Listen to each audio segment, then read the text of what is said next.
যুদ্ধটা দাবানলের মতো ছড়িয়ে পড়ল। মু তখন শিয়ান হুয়ার চিকিৎসা করছিল। সে লড়াইয়ের দিকে তাকিয়ে ভয়ে ভয়ে বলল, এই লিটল বিস্ট কিং তো ভয়ঙ্কর সাংঘাতিক। আমরা এতজন মিলেও তাকে ধরতে পারছি না। টাইদাওকুর সামনে তাকিয়ে দেখল সে নিজেই আর এতে নাক গলাতে পারছে না। তার মনে হল ফ্যাং ইউয়েনের শক্তি যেন এক লাফে বহুদূর এগিয়ে গেছে। টাইরুও নান একটা উঁচু পাথরের ওপর দাঁড়িয়ে পুরো যুদ্ধক্ষেত্রটা দেখছিল। সে মনে মনে ভাবল, একলা এসে আমাদের পথ আটকে দাঁড়িয়েছিল সে। যতই শক্তিশালী হোক না কেন, 2 হাত দিয়ে কি আর 4 হাত ঠেকানো যায়? ফ্যাং ইউয়েন, এই যুদ্ধে তোমার হার একদম নিশ্চিত।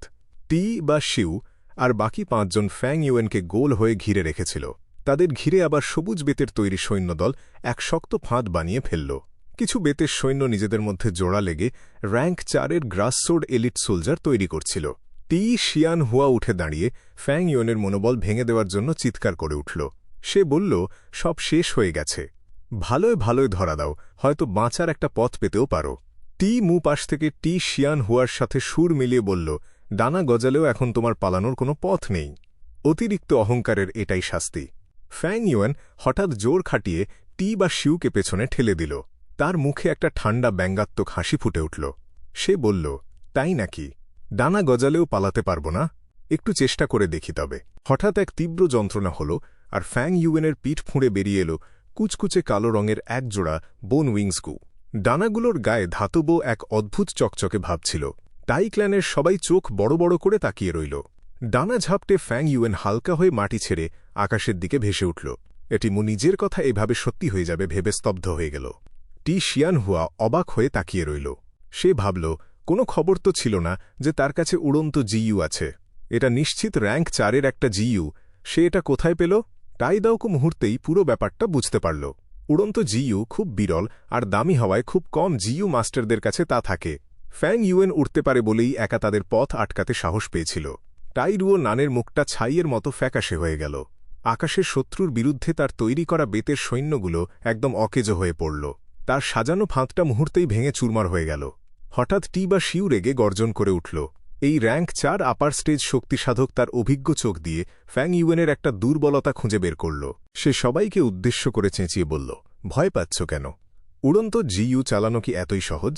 ঠিকমতো না শিখলে আকাশে ওড়া যায় না।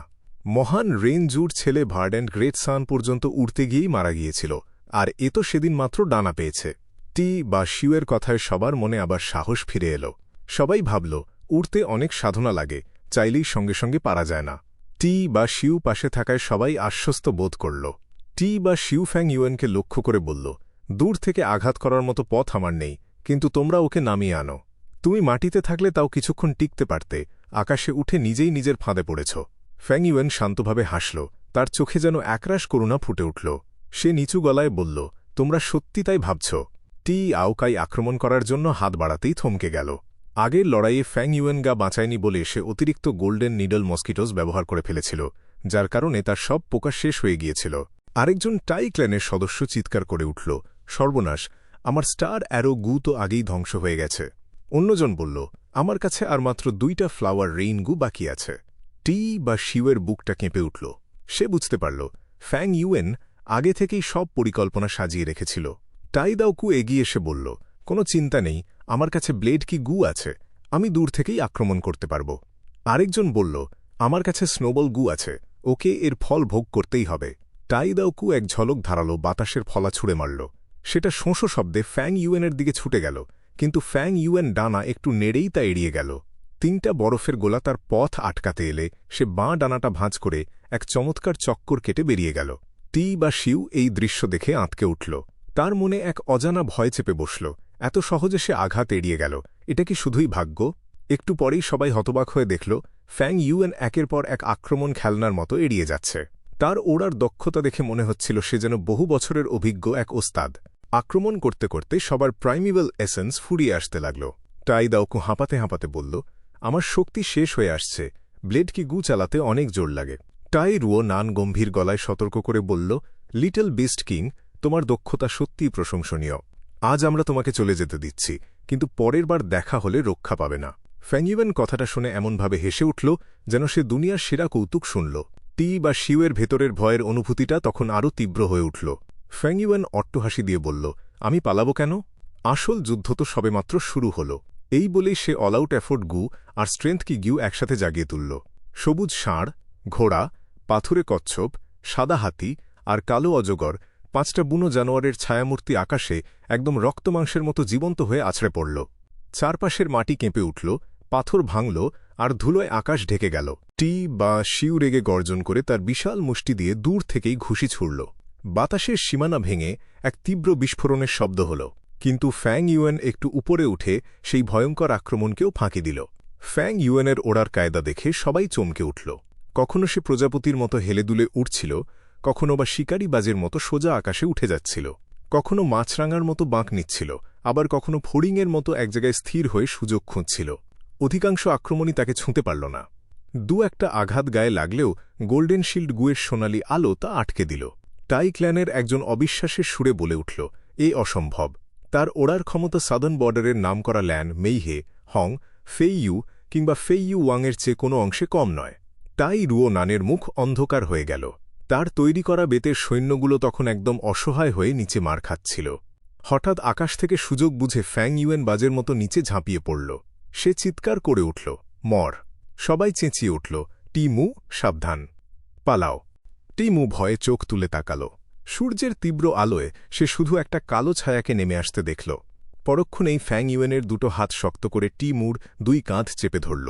ফ্যাং ইউয়েন নিজের জান্তব শক্তি টেনে এনে এক প্রচণ্ড হ্যাঁচকা টানে টিমুর 2 হাত শরীর থেকে ছিঁড়ে আলাদা করে ফেলল। ঝরনার মতো চারদিকে রক্তের ফোয়ারা ছুটল। টিমু ব্যথায় পাগল হয়ে এক ভয়ঙ্কর আর্তনাদ করে উঠল। কিন্তু ফ্যাং ইউয়েন একটুও না থেমে সজোরে তার 2 হাত দিয়ে টিমুর মাথায় তালি মারল। তরমুজের মতো ফেটে চৌচির হয়ে গেল টিমুর মাথাটা। এক নিমেষে ফ্যাং ইউয়েনের মুখ, চুল আর জামাকাপড় রক্ত, মগজ আর ভাঙাখুলির টুকরোয় মেখে গেল। একজোড়া চোখের মণি ছিটকে এসে তার পোশাকে সেঁটে রইল। চারপাশে তীব্র রক্তের গন্ধ ছড়িয়ে পড়ল। ফ্যাং ইউয়েন সেই গন্ধ বুক ভরে শুঁকে পরম তৃপ্তিতে মুখ তুলে হাসল।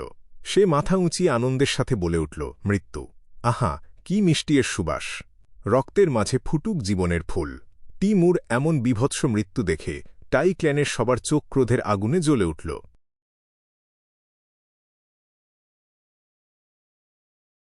তুই টাই মুকে মেরেছিস, তোকে আমি শেষ করে ফেলব। টি শিয়ান হুয়া আমব্রেলা লোটাস গু উঁচিয়ে চিৎকার করে সামনে ঝাঁপিয়ে পড়ল। ফ্যাং ইউয়েন হালকা করে একটু হাসল। টি শিয়ান হুয়া একদম কাছে আসা পর্যন্ত সে শান্তভাবে অপেক্ষা করল। তারপর শরীরটাকে ঘুরিয়ে ডানা দুটো মেলে দিয়ে অত্যন্ত সাবলীল ভঙ্গিতে মেয়েটার গা ঘেঁষে বেরিয়ে গেল। টি শিয়ান হুয়া আরও 5-6 কদম এগিয়ে গিয়ে হঠাৎ থমকে দাঁড়াল। তার রূপবতী মুখটা তখন একদম অসাড় হয়ে গিয়েছিল। হাত থেকে আমব্রেলা লোটাসগু মাটিতে পড়ে গেল। তার গলায় প্রথমে চিকন একটা রক্তের দাগ ফুটল, তারপর ফোড়ার মতো রক্ত ছিটকে বেরিয়ে মাথাটা শরীর থেকে ছিটকে উড়ে গেল। শিয়ান হুয়া, টাই ক্ল্যানের দলটা হাহাকার করে চিৎকার করে উঠল, কিন্তু এই চিৎকারে তো আর মরা মানুষ ফিরে আসে না। টি বা শিউ দ্রুত সেদিকে ছুটে গেল। ফ্যাং ইউয়েন মন খুলে একচোট হেসে নিয়ে ডানা ঝাপটে আকাশে উড়াল দিল। টি বা শিউকে র্যাটেনশেল ঘাস সৈন্যের দল আটকে রাখছিল। সে নিজের জন্য পথ বানিয়ে এগিয়ে আসলেও ফ্যাং ইউয়েনের গতির সাথে সে পেরে উঠবে কিভাবে? আকাশে চক্কর কাটতে কাটতে ফ্যাং ইউয়েন এলোপাথারি ডাইভ মেরে সোজাটাই রুও নানের দিকে ধেয়ে গেল। টাই দাউকু বিপদ বুঝে দ্রুত চেঁচিয়ে উঠল, সর্বনাশ! ওর লক্ষ্য তো ইয়ং মাস্টার। সে বাঁচাতে ছুটে গেল। মুহূর্তের মধ্যে ফ্যাং ইউয়েন গতিপথ বদলে টাই দাও কুয়ের সামনে নেমে পড়ল। মুখে তার বরফ শীতল ভাব। ফ্যাং ইউয়েন বলল, মর তুই! সে কোনো আঘাত না এড়িয়ে সোজা টাই দাও কুয়ের সাথে মুখোমুখি লড়াইয়ে মেতে উঠল। টাই দাউকু নিজেও অসম্ভব সাহসী এক যোদ্ধা ছিল। সে পিছিয়ে না গিয়ে বুক চিতিয়ে সামনে দাঁড়াল। সে একের পর এক ব্যবহার করতে লাগল সুইফট শ্যাডো গু, হ্যান্ড ব্লেড গু, আয়রন হ্যান্ড গু, কনসিকিউটিভ স্ল্যাশ গু, কুইক ব্যাটেল গ্যালো গু আর ব্লেড কি গু। টাই দাউকু মূলত আক্রমণাত্মক ধরনের জিইউ মাস্টার ছিল। সে পুরো শক্তি দিয়ে ঝাঁপিয়ে পড়ায় তার হাত দুটো বাতাসের মতো দ্রুত চলতে লাগল। চারদিকে শুধু ব্লেডের ছায়া খেলে যেতে লাগল। ফ্যাং ইউয়েন গোল্ডেন শিল্ড গু চালু করলেও সেই ভয়াবহ আক্রমণের মুখে তা ভেঙে গুঁড়ো হয়ে গেল। ব্রোঞ্জ স্কিনের সুরক্ষা থাকা সত্ত্বেও ফ্যাং ইউয়েনের চামড়া কেটে গিয়ে রক্ত আর মাংসের টুকরো ছিটকে বের হতে লাগল। বাকিরা চিৎকার করে টাই দাও কুকে উৎসাহ দিয়ে বলতে লাগল, ঠিক এভাবেই ধরে রাখো। তারা তাকে সাহায্য করতে ছুটে আসতে লাগল, কিন্তু ঠিক তখনই চরম বিপর্যয় নেমে এলো। টাই দাউকু আতঙ্কে বলে উঠল, সর্বনাশ! আমার প্রাইমিভাল এসেন্স তো সব শেষ। তীব্র লড়াইয়ের কারণে তার প্রাইমিভাল এসেন্স ফুরিয়ে গিয়েছিল। প্রাইমিভাল এসেন্স ছাড়া র্যাঙ্ক ৩ জিইউ মাস্টার টাই দাওকু মুহূর্তেই এক গর্জনকারী বাঘ থেকে দুর্বল বিড়ালে পরিণত হল। ফ্যাং ইউন মুখে হালকা হাসি ফুটিয়ে তার ঘাড় খপ করে চেপে ধরে এক মোচড় দিল। মট করে ঘাড় ভেঙে টাই রুও নানের সেই দক্ষ সাহসী সেনাপতি মাটিতে লুটিয়ে পড়ল। না, এটা দেখে টাই রুও নানের চোখ দুটো লাল হয়ে উঠল। তার বুকের ভেতরের রাগ আর আগুন যেন তাকেই পুড়িয়ে ছাই করে দিতে চাইছিল। তার নির্দেশে র্যাটেন শেল ঘাস সৈন্যের দল সবুজ ঢেউয়ের মতো এক হয়ে ফ্যাং ইউয়েনকে গিলে ফেলতে এগিয়ে গেল। হাজার হাজার ঘাস সৈন্যের সেই বিশাল সংখ্যা ফ্যাং ইউয়েনের জন্য মারাত্মক হুমকি ছিল। কিন্তু এত অতিরিক্ত মানসিক চাপের কারণে টাই রুও নানের চোখ, নাক আর মুখ দিয়ে রক্ত ঝরতে শুরু করল। টি বা শিউ এটা দেখে সাবধান করে বলল, রুও নান, শান্ত হও, নিজের রাগের কাছে মাথা নত করো না। কিন্তু টাই রুও নান তখন হিতাহিত জ্ঞান হারিয়ে ফেলেছিল। নিজের চোখের সামনে বন্ধুদের মৃত্যু তাকে বাবার মৃত্যুর সেই পুরনো যন্ত্রণার কথা মনে করিয়ে দিল। ও এখনও অনেক কাঁচা। ফ্যাং ইউয়েন ব্যঙ্গ করে ডানা ঝাপটে আবার আকাশে উড়াল দিল। ঘাস সৈন্যদের সেই বিশাল বহর লক্ষ্যভ্রষ্ট হয়ে নিজেদের ওপরই হুমড়ি খেয়ে পড়ল। তাদের এলোমেলো ভিড়ের কারণে টি বা শিউ আর অন্যদের নড়াচড়া করার জায়গাটুকুও বন্ধ হয়ে গেল। ফ্যাং ইউয়েন ভাবল, এটাই একটা দলের সবচেয়ে বড় দুর্বলতা। দলের তাল একবার কেটে গেলে দলের সদস্যরাই একে অপরের সবচেয়ে বড় বোঝা হয়ে দাঁড়ায়। অন্যের ওপর নির্ভর না করে নিজের ওপর ভরসা করাই এই জগতের আসল নিয়ম। ফ্যাং ইউয়েন উঁচু আকাশ থেকে ভাবলেশহীন চোখে যুদ্ধক্ষেত্রের দিকে তাকাল। তারপর তার নজর পড়ল টি আও কাইয়ের ওপর। এই ইনভেস্টিগেটিভ জিইউ মাস্টার শুরু থেকেই লড়াইয়ের সীমানার বাইরে ঘুরঘুর করছিল। তার গতি ভালো ছিল, সে সহজেই পালিয়ে গিয়ে সাহায্য ডেকে আনতে পারত। তাই সব সাক্ষ্য প্রমাণ মুছে ফেলার জন্য তাকে মারতেই হতো। ফ্যাং ইউয়েনকে তার দিকে উড়ে আসতে দেখে টি আও কাইয়ের মুখ ভয়ে সাদা হয়ে গেল। রক্তে ভেজা শরীর, কালো চুল, কালো চোখ আর কালো ডানা নিয়ে ফ্যাং ইউয়েনকে দেখতে কোনো নরকের দেবতার মতো লাগছিল। টাই মু, টি শিয়ানহুয়া আর টাই দাও কুয়ের মতো যোদ্ধারা তার হাতে প্রাণ হারিয়েছিল। টি আও কাই আতঙ্কে নিজের মনে বলল, আমাকে পালিয়ে স্যানচা মাউন্টেনে গিয়ে টাই ক্ল্যানের 4 প্রবীণকে খবর দিতে হবে। সে আর এক মুহূর্তও না দাঁড়িয়ে জঙ্গলের দিকে দৌড় দিল। টি বা শিউ পেছন থেকে চিৎকার করে বলল, পালাবি না, ফিরে আয়। সবাই একসাথে থাকলে তবু বাঁচার আশা থাকত, কিন্তু মাটিতে দৌড়ে কেউ কি আর উড়ন্ত ফ্যাং ইউয়েনের গতির সাথে পারে? কিছুক্ষণের মধ্যেই ফ্যাং ইউয়েন টি আও কাইয়ের কাটা মাথা হাতে ঝুলিয়ে ফিরে এল। টি বা শিউর আগে উন্মাদ হয়ে গর্জন করে উঠল, গু ইউয়ে ফ্যাং ঝেং, তুই একটা জঘন্য পিশাচ। সাহস থাকলে পালিয়ে না গিয়ে আমার সাথে লড়, তোকে আমি টুকরো টুকরো করে তোর হাড়ের গুঁড়ো উড়িয়ে দেব। ফ্যাং ইউয়েন একটু হেসে ব্যঙ্গ করে বলল, জঘন্য? অতীতে আমি কত মানুষ মেরেছি, তখন তো কেউ আমাকে জঘন্য বলনি। টাই ক্ল্যানের মানুষকে মারলেই শুধু পাপ হয়? যদি তাই হয় তবে এই পাপে আমার খুব আনন্দ। চলো, তোমাদের আরও কয়েকজনকে মেরে পাপের পাল্লাটা ভারী করি। কথা শেষ করেই সে আবার নিচে ঝাঁপিয়ে পড়ে টাই ক্ল্যানের বাকিদের একে একে খতম করে দিল। টি বা শিউ রক্তচক্ষু নিয়ে রাগে ফেটে পড়তে লাগল, কিন্তু ঘাস সৈন্যদের ভিড়ে আটকে থাকায় সে নিজের চোখের সামনে দলের উজ্জ্বল তরুণদের মারা যেতে দেখতে বাধ্য হল। কিছুক্ষণের মধ্যেই যুদ্ধক্ষেত্রে শুধু টি বা শিউ আর টাই রুও নান বেঁচে রইল। টাই রুও নান দাঁতে দাঁত চেপে রক্তমাখা মুখে বিড়বিড় করছিল, মর তুই, তোকে আমি শেষ করব। ঘাস সৈন্যদের অতিরিক্ত ব্যবহারের ফলে তার শরীর বেয়ে রক্ত ঝরছিল, চোখ দুটোতে জমেছিল উন্মাদ দৃষ্টি। টি বা শিউ তার পাশে এসে কাঁধ ধরে ঝাঁকিয়ে শান্ত করার চেষ্টা করল, কিন্তু টাই রুও নান কোনো সাড়া দিল না। সে শুধু অন্ধের মতো ফ্যাং ইউয়েনের দিকে তাকিয়ে ফুঁসছিল। নিচে ঘাস সৈন্যের দল জমে দলা পাকিয়ে গিয়েছিল। আকাশে থাকা ফ্যাং ইউয়েনকে তারা কোনোভাবেই ছুঁতে পারছিল না। ফ্যাং ইউয়েন বাতাসে ডানা মেলে ভেসে রইল, কিন্তু সে হুট করে কোনো আক্রমণ করল না। সে জানত টি বা শিউ একজন র্যাঙ্ক 4 আপার স্টেজ বিশেষজ্ঞ এবং তার আর্থ ওভারলর্ড গুয়ের কারণে তার শক্তি সাধারণ র্যাঙ্ক 4 পিক স্টেজ জিইউ মাস্টারদের চেয়েও বেশি। কিং মাও মাউন্টেন ছাড়ার পর সে ফ্যাং ইউয়েনের সবচেয়ে শক্ত প্রতিপক্ষ। ফ্যাং ইউয়েন মনে মনে হিসেব কষে নিল, টাই রুও নান এখন উন্মাদ হয়ে আছে। টি বা শিউ যে কোনো মূল্যে তাকে রক্ষা করবে। তাই টাই রুও নানকে জিম্মি হিসেবে ব্যবহার করে টি বা শিউয়ের দুর্বলতার সুযোগ নেওয়াটাই হবে সবচেয়ে সেরা চাল। যদি সে টি বা শিউকে মারতে পারে তবে হুও পর্যন্ত তাকে ভয় পাবে। কিন্তু সময় নষ্ট করার কোনো সুযোগ ছিল না, কারণ টাই ক্ল্যানের 4 প্রবীণ যে কোনো সময় এসে পড়তে পারত। তাদের কম্বিনেশন চাল লিমিটলেস সার্চ অ্যান্ড লক ছিল এক ভয়ঙ্কর ফাঁদ, যেখানে একবার লক গু বসে গেলে পালানোর আর কোনো রাস্তা থাকে না। পূর্বজন্মে কং রি তিয়ানের মতো শক্তিমানও এর ফাঁদে পড়ে ধ্বংস হয়েছিল। ফ্যাং ইউয়েন বোন উইংস গু দিয়ে উড়তে পারলেও লক গুয়ের শিকার হলে আকাশে বা সাগরে কোথাও আর মুক্তি পেত না। সে ঠান্ডা মাথায় স্থির করল যে সে কোনো তাড়াহুড়ো করবে না। সে প্রাইমিবল স্টোন বের করে তার অ্যাপারচারের প্রাইমিবল এসেন্স ভরাট করতে লাগল। একই সাথে সেলফ রিলায়েন্স গু দিয়ে নিজের শরীরের মারাত্মক জখমগুলো সারাতে লাগল।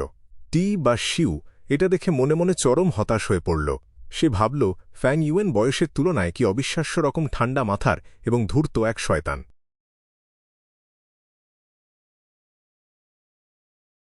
ফ্যাং ইউয়েনের শান্ত ভাব দেখে টি বা শিউ চমকে উঠল। তার বুকটা ঠান্ডা হয়ে গেল। লড়াইটা যখন শুরু হয়েছিল তখন টি বা শিউ ভাবতেও পারেনি সে এমন বিপদে পড়বে। টাই ক্ল্যানের এই প্রবীণ স্তম্ভ এখন বুঝতে পারল সে সত্যি এক চরম সংকটে পড়েছে। আর এই সব কিছুর মূলে ছিল তার সামনের এই তরুণ। সে একা 7 জনের বিরুদ্ধে লড়ে পরিস্থিতি এই পর্যায়ে নিয়ে আসল। কিভাবে এটা সম্ভব করল সে? লিটল বিস্ট কিং প্রথম যখন সামনে আসল তার প্রতিটা কথা আর কাজ ছিল এক অদৃশ্য ফাঁদ।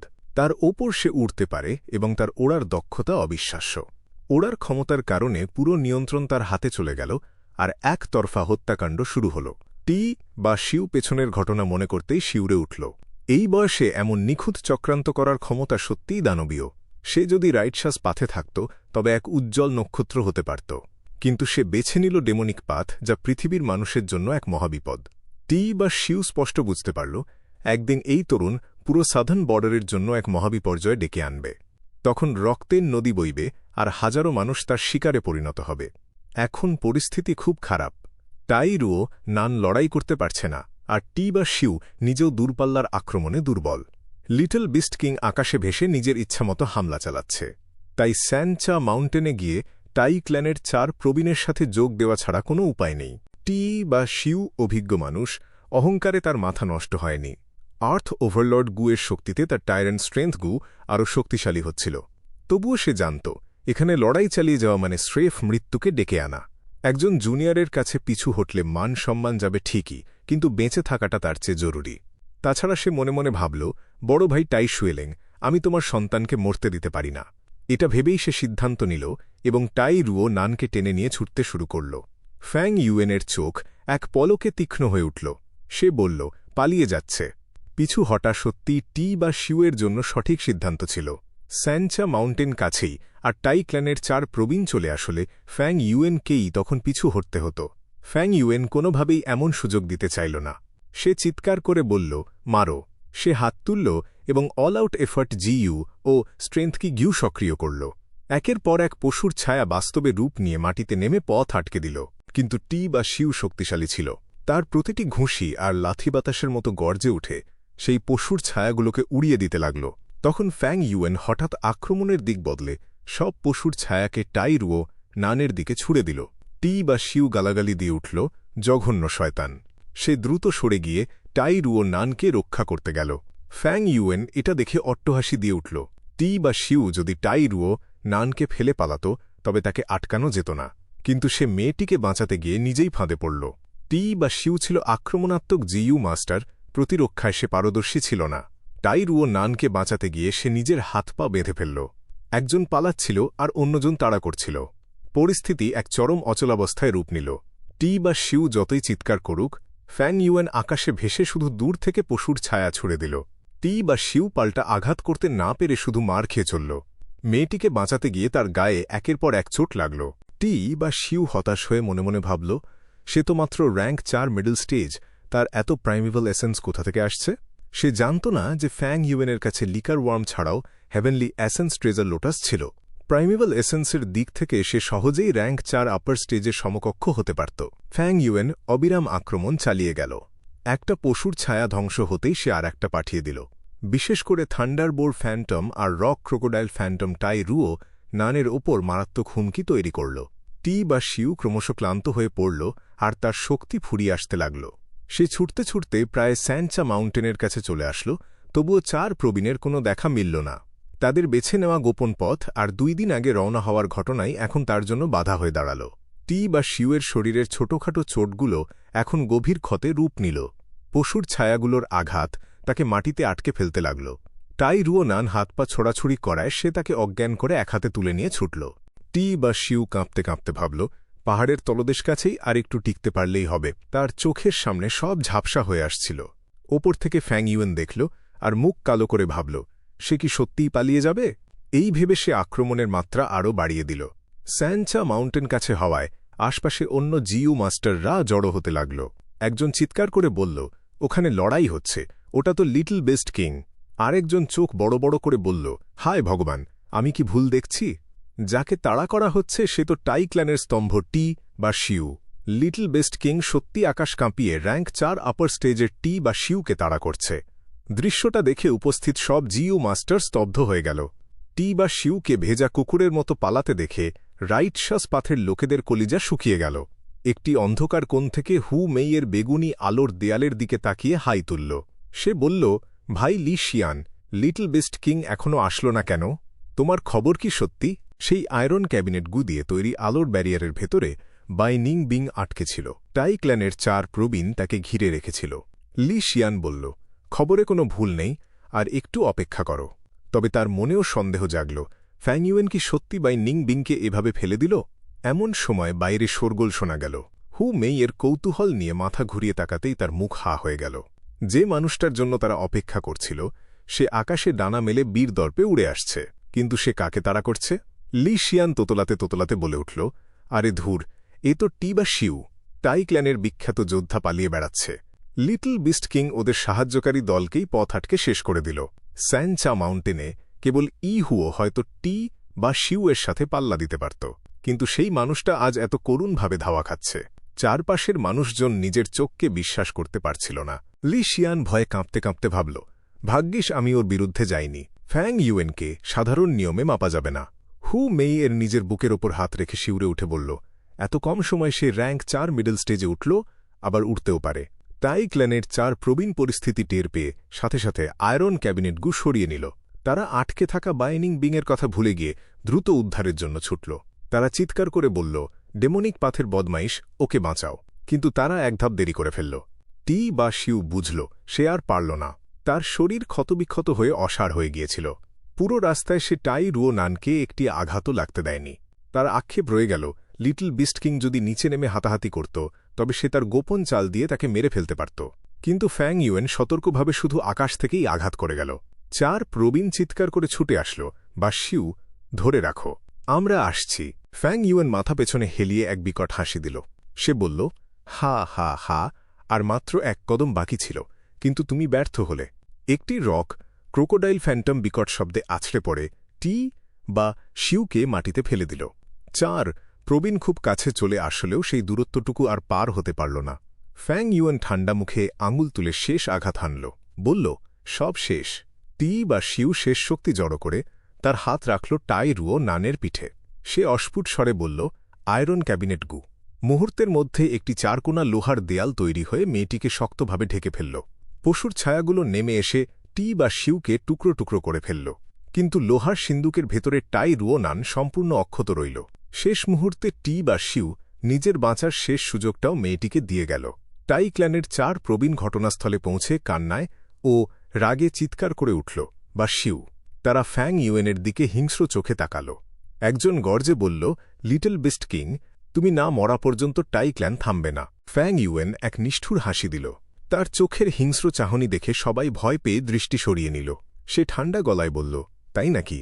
এবার আমি টাই ক্ল্যানের 7 জনের সাথে লড়লাম। টি বা শিউ সহ 6 জনই আমার হাতে প্রাণ হারাল। তোমরা 4 বুড়োও কি আমার সাথে লড়তে চাও? তবে উড়ে আসো আর আমার সাথে লড়ো।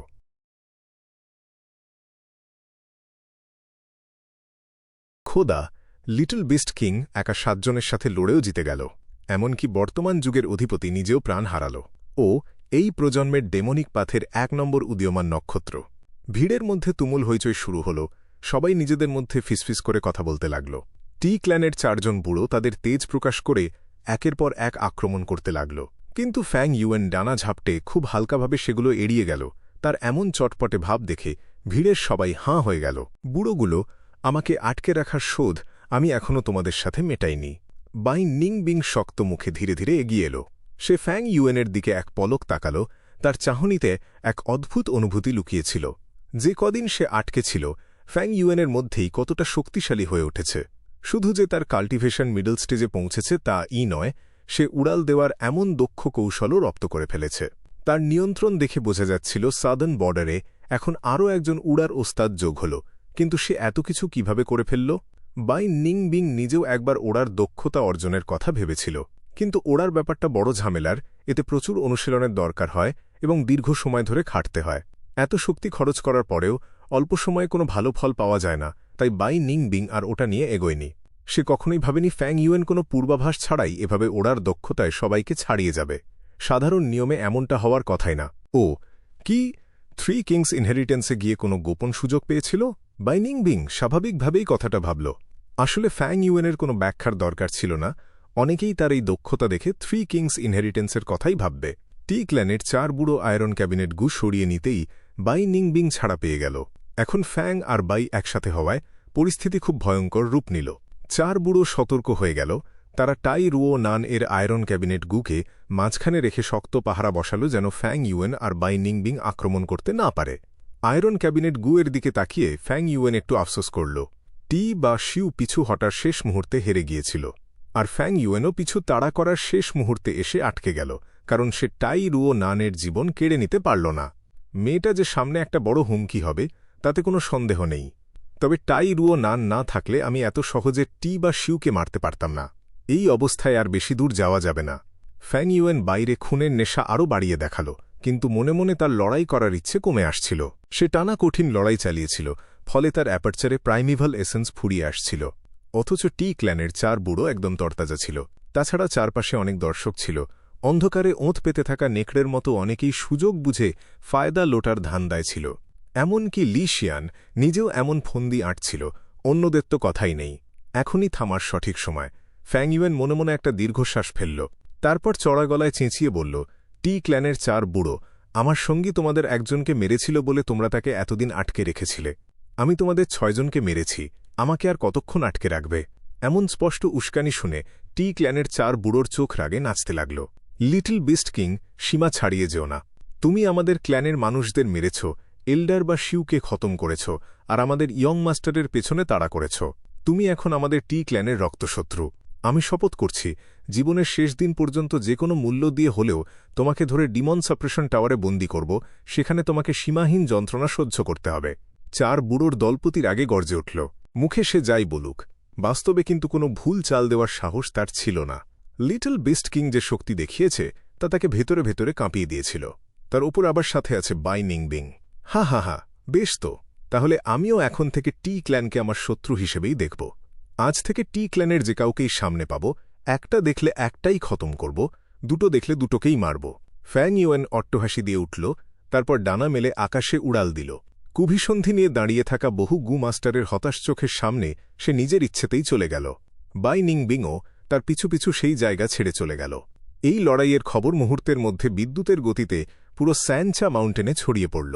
স্যানচা মাউন্টেন তখন কেমন জায়গা ছিল? এটা ছিল এমন এক জায়গা যেখানে থ্রি কিংস ইনহেরিটেন্স আবির্ভূত হয়েছিল, এমন এক কেন্দ্রবিন্দু যার দিকে নজর ছিল অগণিত ক্ল্যান, রাইটাস প্যাথ আর ডেমনিক প্যাথের সকল সদস্যদের। কিছুক্ষণের মধ্যেই ফ্যাং ইউয়েনের একা হাতে 7 জন টি ক্ল্যানের মানুষের মোকাবিলা করা এবং টি বা শিউকে খতম করার খবর পুরো সাদার্ন বর্ডারে ছড়িয়ে পড়ল। চারদিকে ফ্যাং ইউয়েনের নাম এক লাফে আকাশে উঠে গেল। এই ছেলেটা সত্যি সত্যি টি বা শিউকে মেরে ফেলেছে। খবরটা কি আসলেই সত্যি? ইয়ান ক্ল্যানের ইয়ং মাস্টার ইয়ান জুন নিজের অনুচরের মুখ থেকে এই খবর শুনে নিজের কানকেই যেন বিশ্বাস করতে পারল না। টি বা শিউ কে ছিলেন? তিনি বহুকাল ধরে বিখ্যাত ছিলেন, যাকে সবাই বর্তমান যুগের অধিপতি বলে জানত। তার কাছে ছিল আর্থ ওভারলর্ড গু, এবং তার লড়াইয়ের ক্ষমতা সাধারণ র্যাঙ্ক 4 পিক স্টেজকেও ছাড়িয়ে গিয়েছিল। তিনি ছিলেন অন্যতম শীর্ষ টি ক্ল্যানের মূল স্তম্ভ, এমন একজন বিশেষজ্ঞ যিনি একা একাই পুরো একটা এলাকা সামলাতে পারতেন। অথচ তাকে নাকি তাড়া করে মেরে ফেলল লিটল বেস্ট কিং গু ইউএ ফ্যাং ঝিং, যে কিনা সামান্য র্যাঙ্ক 4 মিডল স্টেজের এক চ্যাংড়া ছেলে। এই লিটল বেস্ট কিং এত বড় ব্যবধান পেরিয়ে টি বা শিউকে মারতে পারল। কে এই ছোকরা? আগে তো কখনো এর নাম শুনিনি। কপাল কুঁচকে জিজ্ঞেস করল ইয়ান জুন। তার অনুচর দ্রুত নিচু গলায় জানাল, ইয়ং মাস্টার, আপনি তো প্রাচীন যুগের এক ফ্যান্টম প্যাথ ইনহেরিটেন্সে ঢুকে টানা 5 বছর সাধনায় মগ্ন ছিলেন, তাই ফ্যাং ঝেংয়ের নাম না জানাটাই স্বাভাবিক। ছেলেটার বয়স মাত্র 20-র কাছাকাছি। ও ডেমনিক প্যাথের এক জিনিয়াস উদীয়মান তারকা। সম্প্রতি কয়েক বছরেই ওর এত নামডাক ছড়িয়েছে। লিটল বিস্ট কিং গু ইউএ ফ্যাং ঝেং। আজকালকার ছোকরাগুলো সত্যিই বড় ভয়ঙ্কর। নতুন ঢেউ এসে পুরনো ঢেউকে ভাসিয়ে দিচ্ছে, আর পুরনো ঢেউগুলো তীরের বালিতে আছড়ে পড়ে মরছে ছি ছি। এক বনের ভেতর দিয়ে ধীরে ধীরে হেঁটে যাচ্ছিল ফেং তিয়ানিউ। কানে আসা খবরটা নিয়ে ভাবতে ভাবতে তার দীর্ঘশ্বাসের সাথে এক অদ্ভুত লোভের আগুনও জ্বলে উঠল। আমি শুনলাম লিটল বিস্ট কিং নাকি ওড়ার কায়দা আর এত দ্রুত শক্তি পাওয়ার মূলে ছিল থ্রি কিংস ইনহেরিটেন্সের সুযোগ। থ্রি কিংস ইনহেরিটেন্স ভাবতেই ফেং তিয়ান ইউয়ের ইচ্ছে করল এখনই ছুটে স্যাঞ্চা মাউন্টেনে চলে যায়। সে ছিল সাদার্ন বর্ডারের এক বিখ্যাত রিফাইনমেন্ট প্যাথ গু মাস্টার। কিংস ইন ইনহেরিটেন্স তার সাথে একেবারে নিখুঁতভাবে মানানসই ছিল। ফ্যাং ঝেং একা 7 জনের সাথে লড়ে টি বা শিউ সমেত 6 জনকে শেষ করে দিল। সাং ক্ল্যানের 5 সেরা বিশেষজ্ঞের একজন এল্ডার ই হুও ইনহেরিটেন্স থেকে বের হতেই এই অবিশ্বাস্য খবরটা শুনল। টি বা শিউ এর ক্ষমতা তো তার নিজের সমানই ছিল। ফ্যাং ইউয়েন যদি টি বা শিউকে মারতে পারে তবে কি সে তাকেও একইভাবে শেষ করে দিতে পারবে? এটা কি করে সম্ভব? কিন্তু চোখের সামনের নির্মম সত্যি সব দ্বিধাদ্বন্দ্ব উড়িয়ে দিল। ভেতরের সব খুঁটিনাটি জানার পর ই হুও ধীরে ধীরে বুঝতে পারল, ওহ, সে উড়তে শিখেছে আর লড়াইয়ে সেটা কাজে লাগাতে পারছে। তাই তো সে 7 জনের সাথে লড়ে টি বা শিউকে মারতে পারল। গু মাস্টারদের কাছে ওড়ার কৌশল রপ্ত করা আর লড়াইয়ে সেটা ব্যবহার করতে পারার মানে ছিল ক্ষমতার এক অভাবনীয় উল্লম্ঘন। মানুষ তো মাটিতে হাঁটা জীব, তাদের কোনো ডানা নেই। এমনকি রেন জুর নিজেরও ওড়ার ক্ষমতা ছিল না। এভাবে উড়তে পারাটা প্রকৃতির নিয়মের বিরুদ্ধেই এক অলৌকিক ব্যাপার। উড়তে পারলে মাটির ঘেরাও করার সব কৌশল একদম অকেজো হয়ে যায়। বিশাল খোলা আকাশ তখন ওড়াউড়িতে দক্ষ গুমাস্টারদের মুক্ত ময়দান হয়ে ওঠে। তারা ইচ্ছেমতো আক্রমণ বা আত্মরক্ষা করতে পারে, এগিয়ে যেতে পারে বা পিছু হটতে পারে, লড়াইয়ের পুরো রাশ নিজেদের হাতে ধরে রাখে। Southern border Fei Yu Wang, Lan Mei He আর হং ফেই ইউয়ের মতো নামকরা উড়ন্ত গুমাস্টার ছিল। লোকে তাদের বড় সমীহ করত। তাদের সাথে লড়াই করা ছিল বিশাল ঝামেলার, আর কেউ তাদের সাথে শত্রুতা করতে চাইত না। ই হুও এর মনের ভেতর এমন উড়ন্ত গু মাস্টারদের প্রভাব বেশ গভীর ছিল, কারণ তার খুব কাছেই এমন এক জলজান্ত উদাহরণ ছিল, আর সে হল ওয়েই ইয়াং। ওয়েই ইয়াংকে বলা হতো আলোর তরবারিধারী। সে আলোর মতো দ্রুত আর বিদ্যুতের মতো চটপটে সরে যেতে পারত। সে নিজেও ছিল ওড়ার ওস্তাদ। তার প্রতিভা খুব বেশি ছিল না, কাল্টিভেশন ছিল মোটে র্যাঙ্ক 3 পিক স্টেজ। তবুও সে সাং ক্ল্যানের এক প্রভাবশালী বড় ব্যক্তিত্ব এবং 5 বিশেষজ্ঞের একজন হতে পেরেছিল, যার নাম স্বয়ং র্যাঙ্ক 4 পিক স্টেজের ই হুওয়ের পাশাপাশি উচ্চারিত হতো। একসময় ই হুও ভাবত ওয়েই ইয়াংয়ের সাথে 5 বিশেষজ্ঞের তালিকায় থাকাটা তার জন্য অপমানের, তাই সে তাকে লড়াইয়ের ডাক দিয়েছিল। ফলাফল হয়েছিল তার জন্য চরম হতাশাজনক। ওয়েই ইয়াং রণক্ষেত্রে বাতাসে কোনো বাধা ছাড়াই ভেসে বেরিয়েছিল, আর ই হুও তার গায়ে একটা আঁচড়ও কাটতে পারেনি। শুধু ওড়ার গতির কথা বললে ওয়েই ইয়াং সাদার্ন বর্ডারে 1 নম্বর লিটল বিস্ট কিং তার ধারে কাছেও নেই। ক্ল্যান লিডারের সাহায্যে সে সম্প্রতি র্যাঙ্ক 4-এ উঠেছে কথাটা মনে পড়তেই ই হুওর মনের ওপর চাপ আরেকটু বেড়ে গেল। সাং ক্ল্যানের 5 সেরা বিশেষজ্ঞ কোনো ঐক্যবদ্ধ দল ছিল না, তাদের আলাদা আলাদা দল ছিল, আর তারা সারাক্ষণ নিজেদের ভেতর লড়াইয়ে মত্ত থাকত।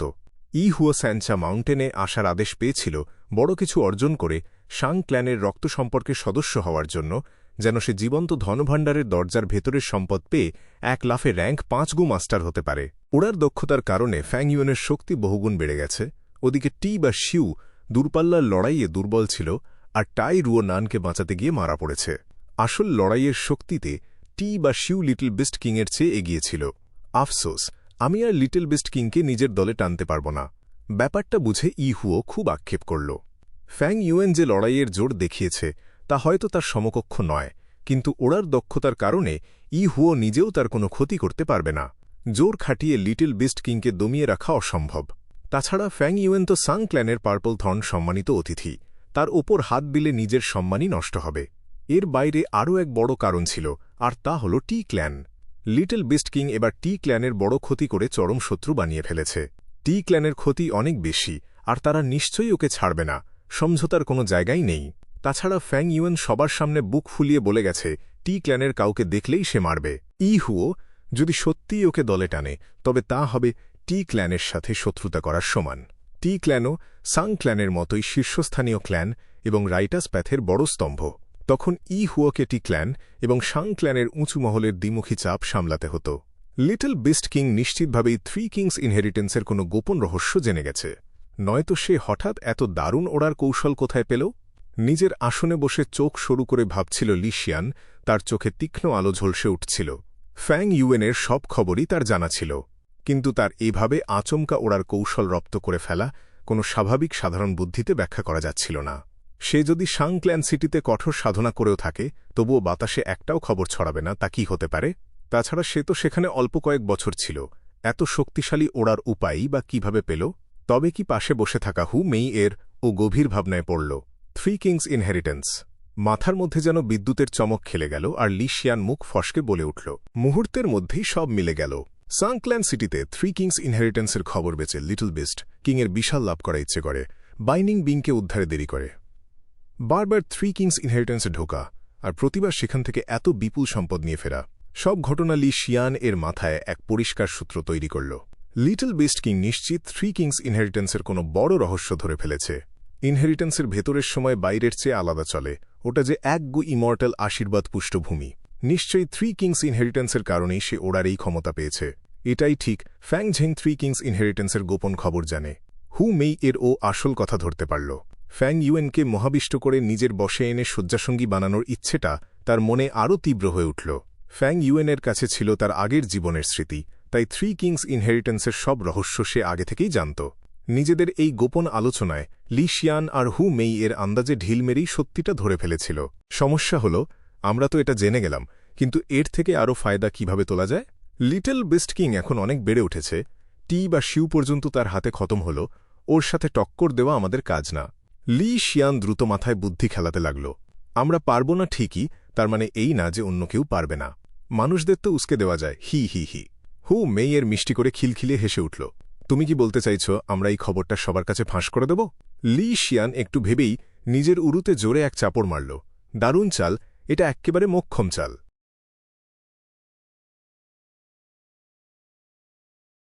শাংলিয়াং মাউন্টেনে থাকার সময় ফ্যাং ইউয়েন সামান্য পরিচিতি পেয়েছিল, কিন্তু টি বা শিউয়ের সাথে লড়াইয়ের পর তার নাম পুরো সাদার্ন বর্ডারে ছড়িয়ে পড়ল। সে রাতারাতি একজন বিখ্যাত ডেমনিক জিনিয়াস হয়ে উঠল। এই খবর অগণিত মানুষের নজর কাড়ল।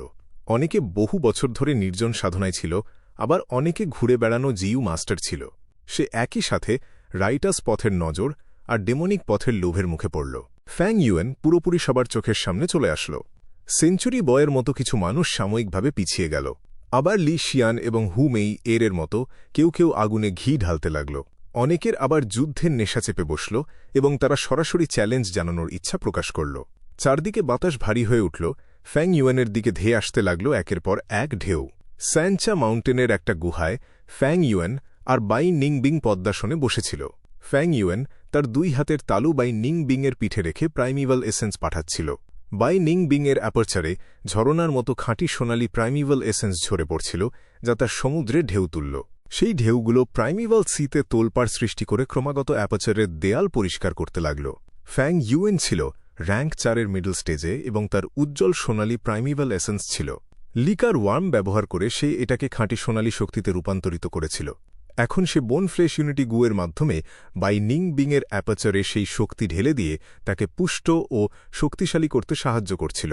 কয়েক ঘণ্টা পর ফ্যাং ইউয়েন হাত সরিয়ে নিল, আর বাই নিংবিং আস্তে আস্তে চোখ খুলল। তার চেহারা একদম শান্ত ছিল। তাকে উদ্ধার করার জন্য সে কোনো কৃতজ্ঞতা দেখাল না, আবার ফ্যাং ইউয়েনের দেরি করার জন্য কোনো রাগও প্রকাশ করল না। বাই নিংবিং এমন ভাব করল যেন সে কখনোই বিপদে পড়েনি। তবে মনের গভীরে তার অনুভূতি ছিল বেশ জটিল। দীর্ঘদিন ধরে সে চাষাবাদে ফ্যাং ইউয়েনের চেয়ে এগিয়েছিল, কিন্তু এখন সে বোন ফ্লেশ ইউনিটি গুয়ের সুবিধাভোগী হয়ে উঠল। এই খাঁটি সোনালী শক্তি তাকে বিশাল সাহায্য করল, কারণ সে এখনও র্যাঙ্ক 4-এর ইনিশিয়াল স্টেজে ছিল।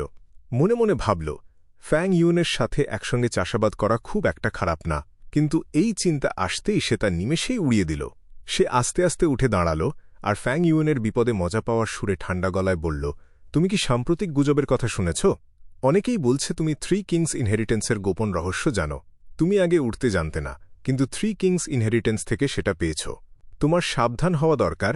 টাই ক্ল্যান লিডার ক্ষুব্ধ হয়ে তোমাকে শত্রু ঘোষণা করেছে, আর পুরো সাদার্ন বর্ডারে তোমার জন্য গ্রেপ্তারি পরোয়ানা জারি করেছে। ফ্যাং ইউয়েন বসেই রইল এবং নির্লিপ্তভাবে উত্তর দিল, আমাদের সম্পর্কের কথা কে না জানে? যেহেতু টাই ক্ল্যান লিডার আমার পেছনে লেগেছে, তাই তুমিও ওদের হিটলিস্টে আছো। বাই নিংবিং বাইরে যেতে যেতে বলল, মাঝরাত পর্যন্ত চাষাবাদ চালিয়ে যাও, আমি পাহারা দিচ্ছি। মাঝরাতের পর আমরা পালাবদল করব। স্যানচা মাউন্টেনে প্রথম আসার সময়ের চেয়ে বর্তমান পরিস্থিতি অনেক বেশি বিপজ্জনক ছিল, তাই তারা ভিন্ন সময়ে চাষাবাদ করার চেষ্টা করছিল। গুহার গভীরে ফ্যাং ইউয়েন একা রয়ে গেল। সে তাড়াহুড়ো করে চাষাবাদ না করে গভীর চিন্তায় ডুবে গেল। টাই ক্ল্যান লিডারের এমন প্রতিক্রিয়া তার আগেই অনুমানে ছিল। সে তাদের একজন এল্ডারকে হত্যা করেছিল এবং তরুণ মাস্টারকে তাড়া করেছিল। টাই ক্ল্যান লিডার রাইটাস পথের অন্যতম শীর্ষ দল ছিল। তারা এটা কিভাবে মেনে নেবে? তাদের প্রতিশোধ অবশ্যই ভয়ঙ্কর হবে। টাই ক্ল্যান লিডার ছাড়াও আরও নানা সমস্যা ছিল। রাইটাস পথে সাং ক্ল্যান সিটি এবং উ ক্ল্যান ছিল, আর ডেমনিক পথে হু মেই এর, লি শিয়ান ও সেঞ্চুরি বয় ছিল। বিখ্যাত হওয়ার মূল্য এমনই হয়। লড়াইয়ের মাধ্যমে ফ্যাং ইউয়েন নাম কামিয়েছিল, কিন্তু এটা তাকে ঝড়ের কেন্দ্রে ঠেলে দিল। চারপাশ থেকে নানা চক্রান্ত আর পরীক্ষা আসতে লাগল, যা বিশাল এক ঘূর্ণি তৈরি করছিল। পূর্বজন্মের অভিজ্ঞতা থেকে ফ্যাং ইউয়েন জানত সে এক কঠিন পরীক্ষার মুখোমুখি হয়েছে। যদি সে এই ঘূর্ণি থেকে বাঁচতে পারে এবং ঢেউয়ের আঘাত সামলাতে পারে, তবেই সে সাদার্ন বর্ডারের স্বীকৃত বিশেষজ্ঞ হতে পারবে। কিন্তু যদি এই ঘূর্ণিতে সে তলিয়ে যায়, তবে সব শেষ। ফ্যাং ইউয়েন মনে মনে ভাবল, এতক্ষণে লু জুয়ানফেং নিশ্চয়ই ডেমন্স অপারেশন টাওয়ারে হামলা চালিয়ে বিশৃঙ্খলা তৈরি করেছে। টাই ক্ল্যান লিডার এখন প্রচণ্ড চাপে থাকবে, তাই আমাকে ধরার শক্তি জোগাড় করতে তাদের অন্তত 1 বা 2 মাস সময় লাগবে। এখন তাদের নিয়ে চিন্তা না করলেও চলবে। বাইরে ছড়ানো গুজবগুলো নিশ্চয়ই লি শিয়ান এবং হু মেই এর কাজ। এদের সাথে ফ্যাং ইউয়েন পরে বোঝাপড়া করবে। লি শিয়ানের এখনও কিছুটা উপযোগিতা ছিল এবং হু মেই এর পেছনে র্যাঙ্ক 6 একজন জিইউ ইমর্টাল ছিল, তাই পরিকল্পনাটা সাবধানে করতে হবে। 3 কিংস ইনহেরিটেন্স অনেক বড় এক সুযোগ। এটা একা পুরোটা নেওয়া সম্ভব না। তবে যদি আনডিফিটেড 100 ব্যাটেলস গুয়ের মতো সেরা জিনিসগুলো পাওয়া যায়, তবে এই যাত্রা সফল হবে। এতে শক্তি অনেক বাড়বে এবং ওয়েটিয়ান মাউন্টেনের মহাযুদ্ধে বিশাল সুবিধা হবে। চিন্তাগুলো ঝেড়ে ফেলে ফ্যাং ইউয়েন সেন্ট্রাল কন্টিনেন্টের কথা ভাবল। হিসাব অনুযায়ী টিয়ানটি মাউন্টেনে হু ইমর্টাল ইনহেরিটেন্স এতক্ষণে খুলে যাওয়ার কথা। এটি ছিল এক সত্যিকারের জিইউ ইমর্টাল ব্লেসড ল্যান্ড, যা 3 কিংস ইনহেরিটেন্সের চেয়ে বহুগুণ মূল্যবান। এই উত্তরাধিকার পেয়েই ফেং জিন হুয়াং ভবিষ্যতে এক বিখ্যাত জিইউ ইমর্টাল হয়ে উঠবে। এদিকে সেন্ট্রাল কন্টিনেন্টের টিয়ানটি মাউন্টেনের পাদদেশে 10টি প্রধান প্রাচীন সম্প্রদায়ের সেরা শিষ্যরা জড়ো হয়েছিল। ভিড়ের মাঝে গু ইউ ইম্মট ফ্যাং ঝেং এক দীর্ঘশ্বাস ফেলল, কারণ কয়েক মাস ধরে চলা মহাপ্রতিযোগিতা অবশেষে শেষ হয়েছিল। কয়েক মাস আগে 10টি প্রধান সম্প্রদায় এই শীর্ষ শিষ্যদের র্যাঙ্কিং নির্ধারণের জন্য এক প্রতিযোগিতার আয়োজন করেছিল। এই শিষ্যরা প্রত্যেকেই অসাধারণ প্রতিভাবান ছিল এবং সবার কাছেই নিজস্ব ট্রাম্প কার্ড ছিল। ফেয়ারি বিস্মিয়ার কারণে গু ইউএ ফ্যাং ঝেংয়ের সময়টা সহজ ছিল না। অনেকেই তার প্রতি গভীর শত্রুতা দেখিয়ে আক্রমণ করেছিল। ভাগ্যিস তার আয়রোনবিক ফ্লাইং ক্রেন দল ছিল এবং স্পিরিট ইনকিউবেটিং ফ্লির ভেতর থাকা লর্ড স্কাই ক্রেন তাকে পথ দেখিয়েছিল। এই শক্তিতে ভর করে সে প্রতিটি রাউন্ড পার করে ভালো অবস্থান অর্জন করেছিল। এই মুহূর্তে টিয়ানটি মাউন্টেনের আকাশে 10 জন জিইউ ইমর্টালের অদৃশ্য চেতনা একে অপরের সাথে কথা বলছিল। তারা বলছিল, এবারের প্রজন্ম সামগ্রিকভাবে সাধারণ হলেও কিছু অসাধারণ প্রতিভা রয়েছে। একজন বলল, স্পিরিট বাটারফ্লাই ভ্যালির শাওছি সিং বেশ ভালো, সে শাওবাই হোংয়ের নাতি। আরেকজন বলল, মিরিয়ার ড্রাগন ডকের ইং শেং জিও বেশ দক্ষ। তবে সবাই একমত হল যে ফেং জিন হুয়াংয়ের শক্তির সাথে কারো তুলনা চলে না। তারা একে অপরকে তোষামোদ করা বন্ধ করে একসাথে হু ইমর্টাল ইনহেরিটেন্স পুরোপুরি খোলার সিদ্ধান্ত নিল। 10টি অদৃশ্য শক্তি সুনামির মতো শূন্য থেকে গর্জে উঠল। পৃথিবী বদলে গেল, বাতাস বইল এবং মেঘ গর্জন করে উঠল। সেই শক্তিগুলো একত্রিত হয়ে টিয়ানটি মাউন্টেনের এক নির্দিষ্ট জায়গায় আছড়ে পড়ল। কোনো শব্দ হল না, সমস্ত শক্তি বাতাসে মিলিয়ে গেল, আর সোনালি আলো ছড়িয়ে 100 ফুট উঁচু এক লাল গেট হাউস ভেসে উঠল। গেটের ওপর 9 রঙের এক ফলক উজ্জ্বলভাবে জ্বলছিল। আকাশে গোলাপি মেঘ জমে সূর্যের আলো দিয়ে তৈরি এক সিঁড়ি নিচে নেমে আসল। সেই সিঁড়ি রংধনু সেতুর মতো শিষ্যদের সামনে এসে থামল। এক অপার্থিব কণ্ঠ আকাশ থেকে ভেসে আসল, প্রতিযোগিতার র্যাঙ্কিং অনুযায়ী ভেতরে প্রবেশ করো। শিষ্যদের চোখে মুখে ভক্তি আর বিস্ময় ফুটে উঠল, আর সবার চোখ গেল এক তরুণীর দিকে। সে মাথায় এক ফিনিক্স মুকুট পরেছিল, তার ভ্রু ছিল সোনালি ও লম্বা এবং মাঝখানে একটা লাল জন্মদাগ ছিল। তার রূপ ও আভিজাত্য ছিল অতুলনীয়। সে ছিল এই প্রতিযোগিতার প্রথম স্থান অধিকারী ফেং জিন হুয়াং। তার গায়ের রং ছিল বরফের মতো সাদা, আর চোখের দৃষ্টি ছিল বিদ্যুতের মতো ধারালো। আকাশের ফিনিক্সের মতো সে অহংকারের সাথে পুরো বিশ্বের দিকে তাকিয়েছিল। তার সামনে বাকিদের সাধারণ চড়ুই পাখির মতো লাগছিল। গু ইউএ ফ্যাং ঝেং তার সাথে লড়াই করে মাত্র 6 চালে হেরে গিয়েছিল। জিইউ ইমর্টালের নির্দেশ শুনে ফেং জিন হুয়াং সোনালি আলোয় পরিণত হয়ে উড়ে গেল। আলোটা ফিনিক্সের রূপ নিয়ে লাল গেটে আঘাত করতেই গেটটি তাকে গিলে নিল। ফেং জিন হুয়াংয়ের পর শাওছি সিং, ইং শেং জি এবং অন্যরা একে একে ভেতরে ঢুকল। প্রায় 20 থেকে 30 জন প্রবেশের পর গু ইউএ ফ্যাং ঝেংয়ের পালা আসল। সে রংধনু সেতু পেরিয়ে গেট হাউসে ঢুকতেই মাথা ঘুরে উঠল। মনে হল সে এক রঙিন ঘূর্ণির ভেতর ভাসছে। হঠাৎ এক মিষ্টি হাসির শব্দ শোনা গেল। গু ইউএ ফ্যাং ঝেংয়ের সামনে এক ছোট মেয়ে এসে হাজির হল। মেয়েটির পরনে ছিল রংধনু রঙের পোশাক, আর পেছনে একটা তুলতুলে সাদা শিয়ালের লেজ নড়ছিল। তার চোখগুলো ছিল গোল এবং নিষ্পাপ। হু ইমম মর্টাল ব্লেসড ল্যান্ড স্পিরিট দুষ্টুমি করে বলল, তুমিও কি এই হু ইমর্টাল ইনহেরিটেন্স পেতে এসেছ? কিছুক্ষণের মধ্যেই তোমরা একটা পাহাড় দেখতে পাবে, যে সবার আগে চূড়ায় উঠবে সে আমাকে পাবে। তোমাকে অনেক খাটতে হবে, কারণ যারা আগে ঢুকেছে তারা অনেক এগিয়ে গেছে। গু ইউএফ্যাং ঝেং অবাক হয়ে জিজ্ঞেস করল, তুমি কে? সে বুঝতে পারছিল না এই অমর ভূমিতে এমন একটা মেয়ে কিভাবে আসল। হু ইমম মর্টাল ব্লেসড ল্যান্ড স্পিরিট হেসে বলল, ওহ, এত দেখছি একটা বোকা ছেলে। সে তার নরম আঙুল দিয়ে গু ইউএফ্যাং ঝেংয়ের কপালে আলতো করে ছুঁয়ে দিল। পরক্ষণেই সে হাওয়ায় মিলিয়ে গেল। সেই ছোঁয়া লাগার সাথে সাথে গু ইউএফ্যাং ঝেং নিজের ওজন ফিরে পেল এবং নিচে পড়ে যেতে লাগল। শূন্যে পড়ে যাওয়ার ভয়ে সে চিৎকার করে উঠল। সে নিজের জিইউ সক্রিয় করতে চাইল, কিন্তু দেখল এক অদৃশ্য শক্তিতে তার অ্যাপারচার পুরোপুরি বন্ধ হয়ে গেছে। সে কোনো জিইউ শক্তি ব্যবহার করতে পারল না। গু ইউএফ্যাং ঝেং ভয়ে ভাবল, আমি কি এভাবে নিচে আছড়ে পড়ে মারা যাব?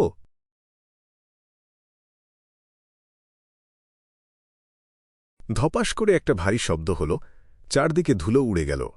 গু ইউএফ্যাং ঝেং মাটিতে একদম মুখ থুবড়ে পড়ল। বেশ উঁচু থেকে পড়েছিল সে, কিন্তু সময়টা কম ছিল বলে কোনোমতে বেঁচে গেল। থু থু থু, মাটিতে উপুড় হয়ে শুয়েই গু ইউএফ্যাং ঝেং মুখ থেকে ঘাস আর কাদা থুথু করে ফেলতে লাগল। সারা শরীরে একটা চিনচিনে ব্যথা ছড়িয়ে পড়ল, দমটা যেন বন্ধ হয়ে আসছিল তার। এটা আবার কোন জায়গা? ধীরে ধীরে লম্বা শ্বাস নিয়ে সে কোনোমতে উঠে দাঁড়াল, তারপর চারপাশটা ভালো করে দেখল। চারদিকে শুধু সবুজের সমারোহ, নিজেকে যেন এক অন্তহীন ঘাসের সমুদ্রে আবিষ্কার করল সে। মৃদুমন্দ বাতাসে ঘাসগুলো দুলছিল, আর দিগন্ত পর্যন্ত বিছিয়ে ছিল রংবেরঙের নাম না জানা বুনো ফুল। অনেক দূরে একটা খাড়া, বিশাল ক্রিস্টালের পর্বত দাঁড়িয়েছিল। পুরো পর্বতটা আধস্বচ্ছ আর হালকা গোলাপি রঙের, দেখতে একদম স্বপ্নের মতো লাগছিল। সেখান থেকেই গু ইউএফ্যাং ঝেং স্পষ্ট দেখতে পেল কিছু মানুষের ছায়ামূর্তি পর্বত বেয়ে উপরে ওঠার চেষ্টা করছে। ওই দানবীয় ক্রিস্টাল পর্বতের তুলনায় মানুষগুলোকে পিঁপড়ের মতো ছোট্ট দেখাচ্ছিল। যে সবার আগে চূড়ায় উঠবে সে ইহু ইমর্টাল ইনহেরিটেন্স পাবে। হঠাৎই সেই রহস্যময় ছোট মেয়েটার কথাগুলো মনে পড়ে গেল তার। কে ছিল সেই রহস্যময় বাচ্চা মেয়েটা? সত্যিই কি এই পর্বত বেয়ে উঠলে হু ইমর্টাল ইনহেরিটেন্স পাওয়া যাবে? গু ইউএফ্যাং ঝেং যখন এইসব দ্বিধাদ্বন্দ্বে ডুবেছিল, তখনই তার ভেতর থেকে লর্ড স্কাই ক্রেনের উদ্বিগ্ন কণ্ঠ ভেসে আসল, গাধা শিষ্য, এখনও দাঁড়িয়ে কি ভাবছ? জলদি গিয়ে দাংহুন মাউন্টেনে চড়া শুরু করো। মাস্টার! গু ইউএফ্যাং ঝেং যেমন চমকে উঠল তেমনই খুশি হল। সে জিজ্ঞেস করল, ওই ছোট মেয়েটা কে ছিল? আর আমি কোনো জিইউ ব্যবহার করতে পারছি না কেন? আগে পা চালাও, 1 সেকেন্ডও নষ্ট করা যাবে না। আমি সব বুঝে বলছি, মন দিয়ে শোনো। লর্ড স্কাই ক্রেন জলদি জলদি বলতে শুরু করল, হু ইমর্টাল ইনহেরিটেন্স কোনো সাধারণ বিষয় না, এটা একদম নিখুঁত একটা জিইউ ইমর্টাল ইনহেরিটেন্স। এর উত্তরাধিকারী কেবল একজনই হতে পারবে, আর যে এটা পাবে সে 1 লাফে উন্নতির শিখরে পৌঁছে যাবে, তার ইমর্টাল হওয়ার বিরাট সুযোগ তৈরি হবে। বাকিরা এখান থেকে কানাকড়িও পাবে না। একটু আগে তুমি যে ছোট মেয়েটাকে দেখলে, সেই হল হু ইমর্টাল ইনহেরিটেন্স।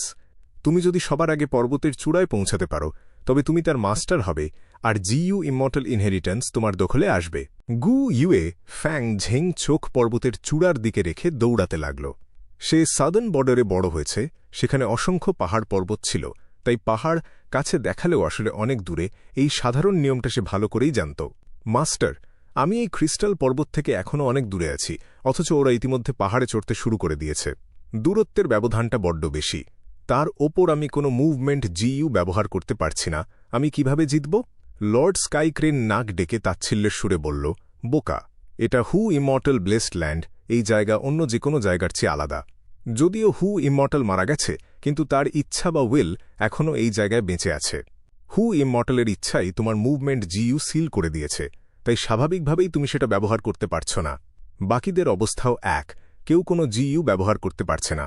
এই পরীক্ষায় জিততে হলে এবং চূড়ায় উঠতে হলে কেবল নিজের শারীরিক শক্তির ওপর নির্ভর করতে হবে। গু ইউএফ্যাং ঝেং একটু হতাশ হয়ে পড়ল। আমি মুভমেন্ট জিইউ ব্যবহার করতে পারছি না, তার ওপর ব্যবধানটাও এত বেশি, ওদের পেছনে ফেলব কিভাবে? কিন্তু অদ্ভুত ব্যাপার তো, আমরা তো গেট হাউসে একজন একজন করে সামান্য ব্যবধানে ঢুকেছিলাম, তাহলে সময়ের পার্থক্য এত বেশি হল কিভাবে? লর্ড স্কাই ক্রেন হেসে বলল, এটা একটা জিইউ ইমর্টাল ব্লেসড ল্যান্ড, এখানকার সময়ের গতি বাইরের চেয়ে একদম আলাদা। বাইরের দুনিয়ার 1 দিন মানে এখানকার 5 দিন। তোমরা গেট হাউসে একে একে ঢুকেছিলে, আর সময়ের পার্থক্য বাইরে কম ছিল, কিন্তু এখানে ঢোকার সাথে সাথেই সেই সামান্য সময়ের ব্যবধানটা অনেক বড় হয়ে গেছে। তা না হলে র্যাঙ্কিং ঠিক করার জন্য এত বড় প্রতিযোগিতার কি দরকার ছিল? প্রতিটা র্যাঙ্ক মানেই হলো আলাদা কিছু সুবিধা। যে একদম শেষের দিকে র্যাঙ্ক করেছে তার জেতার কোনো আশাই নেই। ওহ, তাহলে এই ব্যাপার। গু ইউএফ্যাংঝেং এতক্ষণে বুঝতে পারল সেই প্রতিযোগিতায় ভালো র্যাঙ্কিং পাওয়ার গুরুত্ব কতটা ছিল। দুর্ভাগ্যবশত তার শক্তি সামর্থ্য কম ছিল এবং অন্যদের সাথে সে পাল্লা দিতে পারেনি। সেন্ট্রাল কন্টিনেন্টের 10টা সেরা সেক্ট হল সবকিছুর শীর্ষে, তাদের লুকানো প্রতিভা আর ভিত্তির গভীরতা অভাবনীয়। এমনকি সাদার্ন বর্ডারের শীর্ষ ক্ল্যানগুলোও এদের ধারে কাছে আসতে পারবে না। এই প্রজন্মের সেরা শিষ্যদের তালিকায় গু ইউএফ্যাংঝেং, ফেয়ারি বি শিয়া, গু তিং আর ওয়েই উ শাং ছিল কেবল দ্বিতীয় সারির, আর প্রথম সারিতে ছিল ফেং জিন হোয়াং, ইং শেং জি এবং শাও ছি সিংয়ের মতো শিষ্যরা। তাদের ব্যাকগ্রাউন্ড ছিল অত্যন্ত প্রভাবশালী এবং পেছনে ছিল জিইউ ইমমর্টালদের সরাসরি সমর্থন। শুরু থেকেই তাদের অসম্ভব যত্ন নিয়ে তৈরি করা হয়েছে। সম্পদের কোনো অভাব ছিল না তাদের, আর মাঝে মধ্যেই জিইউ ইমমর্টাল স্তরের ব্যক্তিত্বরা নিজেরা এসে তাদের কাল্টিভেশন শিখিয়ে যেতেন।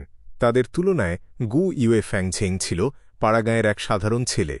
যদিও সে কিছু সুযোগ সুবিধা পেয়েছিল, কিন্তু জিইউ ইমমর্টালদের সমর্থনের সাথে তার কোনো তুলনাই চলত না। আমার র্যাঙ্কিং ভালো না, এটা নিয়ে এখন আর কিছু করার নেই। প্রতিযোগিতায় আমি আমার সাধ্যমতো সবটুকু দিয়েছিলাম। আমার প্রায় সব আয়ানবিক ফ্লাইং ক্রেন মোড়ে শেষ হয়ে গিয়েছিল। গু ইউএফ্যাংঝেং মনের ভেতর একরাশ আফসোস আর অসহায়ত্ব অনুভব করল। কথাগুলো ভাবতে ভাবতেই হঠাৎ তার কাছে একটা জিনিস খটকা লাগল। মাস্টার, এখানে যদি জিইউ ব্যবহার করাই না যায়, তবে আপনি আমার সাথে কথা বলছেন কিভাবে? মাস্টার, আপনার কাছে এই গোপন ক্ষমতাও ছিল? আপনি সত্যিই দারুণ। হা হা হা, লর্ড স্কাইক্রেন জোরে হেসে উঠল। গাধা শিষ্য, অবশেষে বুঝতে পারলে? কিন্তু তুমি তোমার মাস্টারকে একটু বেশি শক্তিমান ভাবছ। বেঁচে থাকতে আমি কেবল র্যাঙ্ক 5 জিইউ মাস্টার ছিলাম, আর মৃত্যুর পর আমার আত্মা স্পিরিট ইনকিউবেটিং ফ্লির ভেতরে আশ্রয় নিয়েছে। আমার নিজের বলতে আর কিছুই অবশিষ্ট নেই। আমি যে তোমার সাথে কথা বলতে পারছি তার একমাত্র কারণ হল আমাদের ইমমর্টাল ক্রেন সেক্টের সুপ্রিম এল্ডার লর্ড হেফেংয়াং।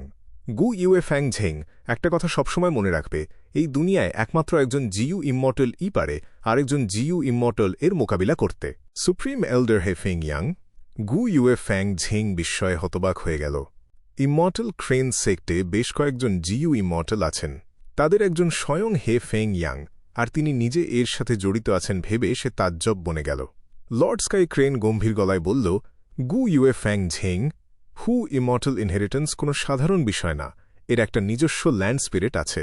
তার মানে এই ব্লেসড ল্যান্ডের নিজস্ব একটা চেতনা বা ইচ্ছা আছে। এমনকি একজন জিইউ ইমমর্টাল চাইলেও গায়ের জোরে এটা দখল করতে পারবে না। ল্যান্ড স্পিরিটরা খুব নিষ্পাপ আর একগুঁয়ে স্বভাবের হয়। এরা তাদের আসল মাস্টারের শেষ ইচ্ছে আর জেদ আঁকড়ে ধরে বেঁচে থাকে। কোনো জিইউ ইমমর্টাল যদি জোর করে হামলা চালায়, তবে ল্যান্ড স্পিরিট বাধা দিতে না পারলেও পুরো ব্লেসড ল্যান্ড ধ্বংস করে নিজেকে শেষ করে দেবে। এতে আক্রমণকারী জিইউ মাস্টারও মারাত্মক আঘাত পাবে, সব চেষ্টা বৃথা যাবে আর ক্ষতির কোনো সীমা থাকবে না। ঠিক এই কারণেই তারা তোমাদের মতো সেরা শিষ্যদের পাঠিয়েছে। এই প্রতিযোগিতায় স্পিরিট অ্যাফিনিটি হাউসের ফেং জিনহুয়াং আসলেই এক অবিশ্বাস্য প্রতিভা। এই মেয়েটাকে জিনিয়াসদের মধ্যেও সেরা বলা যায়। অহংকারে সবার দিকে তাকায় যেন এক ডানা মেলা ফিনিক্স। তোমার শক্তি ওর চেয়ে কম ছিল, তাই ওর কাছে হেরে যাওয়াটাই স্বাভাবিক। কিন্তু আমাদের ইমমর্টাল ক্রেন সেক্ট এখনই হেরে যায়নি। তুমিই হলে আমাদের ইমমর্টাল ক্রেন সেক্টের খেলা ঘুরিয়ে দেওয়ার তুরুপের তাস। আমি? গু ইউএফ্যাং ঝেং চোখ বড় বড় করে তাকাল। তার ওপর এত বড় একটা আশা ভরসা রাখা হয়েছে সে কখনো কল্পনাও করতে পারেনি। মুহূর্তের মধ্যে পুরো ব্যাপারটা তার কাছে পরিষ্কার হয়ে গেল। বাইরে থেকে হু ইমমর্টাল ইনহেরিটেন্সের এই লড়াইটাকে 10টি সেক্টের সেরা শিষ্যদের প্রতিযোগিতা মনে হলেও আসলে এটা ছিল 10টি প্রাচীন সেক্টের নিজেদের ভেতরের এক গোপন যুদ্ধ। তাদের মতো শিষ্যরা ছিল কেবল দাবার ঘুঁটি, আর আসল খেলোয়াড় ছিল পেছনের জিইউ ইমমর্টালরা। তারাই পর্দার আড়াল থেকে ঘুঁটি চালছে আর পরস্পরের বিরুদ্ধে লড়াই করছে। আর সে নিজে ছিল ইমমর্টাল ক্রেন সেক্টের তৈরি করা এক অজানা গোপন অস্ত্র। মাস্টার, সেক্ট কি আমার ওপর একটু বেশি আশা রাখছে না? আমি তো এখন কোনো জিইউ ব্যবহার করতে পারছি না। আমি কিভাবে জিতব? হে হে হে, লর্ড স্কাই ক্রেন গর্বের সাথে হেসে উঠল। গু ইউএফ্যাংঝেং, তুমি কি জানো এই ক্রিস্টাল পর্বতটা আসলে কি? এটা হল রেনজুর পৌরাণিক কাহিনীর সেই বিখ্যাত দাংহুন মাউন্টেন, ড্যাংহান মাউন্টেন।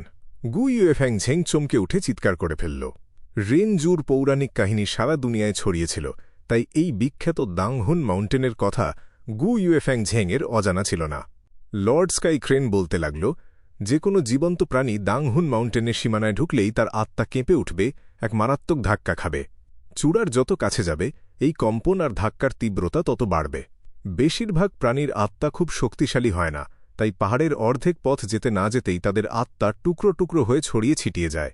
তবে সৌভাগ্যবশত এটা একটা ধার্মিক পথের ইনহেরিটেন্স, কোনো শয়তানি পথের ইনহেরিটেন্সের মতো এতটা ভয়ঙ্কর না। তোমাদের মতো তরুণ শিষ্যরা যাতে চূড়ায় উঠতে পারো, সেজন্য দ্যাংহান মাউন্টেনের ক্ষমতা ল্যান্ড স্পিরিট আগেই অনেকটাই কমিয়ে রেখেছে। কেউ যদি আর এগোতে না পারে, তবে ল্যান্ড স্পিরিট তাকে নিরাপদে বাইরে বের করে দেবে। অর্থাৎ এখানে তোমাদের জীবনের কোনো ঝুঁকি নেই। লর্ড স্কাইক্রেনের গলার স্বর হঠাৎ গম্ভীর হয়ে উঠল। গু ইউএফ্যাং ঝেং, এখন আমি যা বলতে যাচ্ছি সেটা খুব দরকারি, কান খুলে শোনো। অল্প বয়সেই নিজের পুরো বংশ ধ্বংস হয়ে যেতে দেখেছ তুমি, আর খুনি ছিল তোমার নিজের আপন বড় ভাই ফ্যাং ইউয়েন। তুমি প্রতিশোধ নিতে দৃঢ় প্রতিজ্ঞ, আর তোমার ইচ্ছাশক্তি অটুট। সেই ভয়ঙ্কর ঘটনা থেকে বেঁচে ফিরে তোমার আত্মাকে সমবয়সীদের তুলনায় অনেক বেশি শক্ত করে তুলেছে। কিন্তু তাও ফেং জিন হুয়াং বা শাওছি সিংয়ের মতো প্রতিভাদের সাথে তুলনা করলে তোমার কিছুটা ঘাটতি থেকেই যায়। তবে মন খারাপ করার কোনো কারণ নেই। লর্ড হে ফেইন ইয়াংয়ের চাতুর্য ঠিক এই জায়গাটাতেই। তিনি গোপন পদ্ধতি ব্যবহার করে স্পিরিট ইনকিউবেটিং ফ্লিকে পুনরুজ্জীবিত করেছেন। এবার আমি আমার আত্মাকে ব্যবহার করে তোমাকে পেছন থেকে শক্তি যোগাব, আর তোমাকে সোজা দাংহুন মাউন্টেনের চূড়ার দিকে ঠেলে নিয়ে যাব। লর্ড স্কাইক্রেন ছিল একজন র্যাঙ্ক 5 জিইউ মাস্টার। সারা জীবন অসংখ্য ঘাত প্রতিঘাত পার করে এসেছিল সে। দীর্ঘ জীবনের অভিজ্ঞতা আর তার আত্মার শক্তি স্বাভাবিকভাবেই ফেং জিন হুয়াং বা শাওছি সিংয়ের মতো তরুণদের চেয়ে বহুগুণ বেশি ছিল। এই তরুণ প্রতিভারা হয়তো তাদের সোনালি সময় ছিল এবং তাদের ভবিষ্যৎ উজ্জ্বল, কিন্তু এই মুহূর্তে তাদের আত্মার জোর লর্ড স্কাইক্রেনের ধারের কাছেও ছিল না। গু ইউএফ্যাং ঝেং একই সাথে আনন্দ আর দ্বিধা অনুভব করল। মাস্টারের সাহায্যে আমার জেতার সুযোগ তৈরি হবে ঠিকই, কিন্তু এভাবে প্রতারণা করা কি ঠিক হবে? অন্য জিইউ ইমর্টালরা যদি এটা টের পেয়ে যায় তখন কি হবে? লর্ড স্কাইক্রেন ধমক দিয়ে বলল, গাধা ছেলে, এটা কোনো প্রতারণা না, এটা হলো নিজের ক্ষমতা আর কৌশল। আমরা আমাদের মেধা আর ক্ষমতা দিয়েই জিইউ ইমর্টাল ইনহেরিটেন্স দখল করছি। এটা পুরোপুরি ন্যায্য। কোনো ভয় পেও না, তোমার পেছনে গোটা ইমর্টাল ক্রেন সেক্ট আছে, আর লর্ড হে ফেং ইয়াং তোমাকে পাহারা দিচ্ছেন। অন্য জিইউ ইমর্টালরা তোমার গায়ে হাত তুলতে পারবে না। তাছাড়া কোনো জিইউ ইমর্টাল এই ব্লেসড ল্যান্ডে ঢুকতেই পারবে না। ঢুকলেই ল্যান্ড স্পিরিট পাল্টা আক্রমণ করবে, তাই তারা যদি কিছু আঁচ করতেও পারে, বাইরে দাঁড়িয়ে শুধু তাকিয়ে দেখা ছাড়া তাদের আর কিছুই করার থাকবে না। হা হা হা হা, ল্যান্ড স্পিরিট এত শক্তিশালী, এমনকি জিইউ ইমর্টালরাও তার সাথে পারে না? গু ইউএফ্যাং ঝেং অবাক হয়ে গেল। এক পক্ষ লড়বে সর্বশক্তি দিয়ে, আর অন্য পক্ষকে হাত পা বেঁধে সাবধানে লড়তে হবে। তাছাড়া ল্যান্ড স্পিরিট এই পুরো ব্লেসড ল্যান্ডের সাথেই মিশে থাকে। এই ভূমির ভেতরে ল্যান্ড স্পিরিট হল এক অমর দেবতার মতো, যে কিনা পুরো রাজ্য একাই নিয়ন্ত্রণ করতে পারে। ল্যান্ড স্পিরিটকে বশ করার মানেই হল পুরো ব্লেসড ল্যান্ডের মালিক বনে যাওয়া। লর্ড স্কাইক্রেন হেসে উত্তর দিল। অবশেষে গু ইউএফ্যাং ঝেংয়ের মাথায় সবকিছু পরিষ্কার হয়ে আসল। আহা, এবার বুঝতে পেরেছি, আমরা যে ছোট মেয়েটাকে দেখেছিলাম সে ছিল হু ইমর্টাল ল্যান্ড স্পিরিট। হা হা হা, লর্ড স্কাইক্রেন অট্টহাসি দিয়ে উঠল। শিষ্য, তুমি পুরোপুরি বোকা নও দেখছি, শেষমেশ বুঝতে পারলে। একদম ঠিক, ওই ছোট মেয়েটাই হল হু ইমর্টাল ল্যান্ড স্পিরিট। এবার আর দেরি না করে সাহসের সাথে সামনে এগিয়ে যাও। এই দাংহুন মাউন্টেনে চড়া মোটেও সহজ নয়। কম করে হলেও 1 বছর বা তার বেশি সময় লেগে যেতে পারে। সতর্কতার জন্য আমি এখন থেকে আর বেশি কথা বলবো না, পেছন থেকে গোপনে তোমাকে সাহায্য করে যাব। আমার সাহায্যে হু ইমর্টাল ইনহেরিটেন্স ছিনিয়ে নেওয়ার অন্তত 80% সুযোগ তোমার থাকবে। একবার এই হু ইমর্টাল ইনহেরিটেন্স পেয়ে গেলে তুমি এক নিমেষে ফকির থেকে রাজা হয়ে যাবে, এক কামড়েই পেট ভরে যাবে তোমার। এটা হলো এক লাফে স্বর্গে ওঠার মতো সুযোগ। আমি বুঝতে পেরেছি মাস্টার, আমি আমার সর্বোচ্চ চেষ্টা করব, আপনাকে বিন্দুমাত্র হতাশ করব না। গু ইউএফ্যাং ঝেংয়ের জলজলে চোখে এক অটল সংকল্প আর সাহসের দ্যুতি ফুটে উঠল।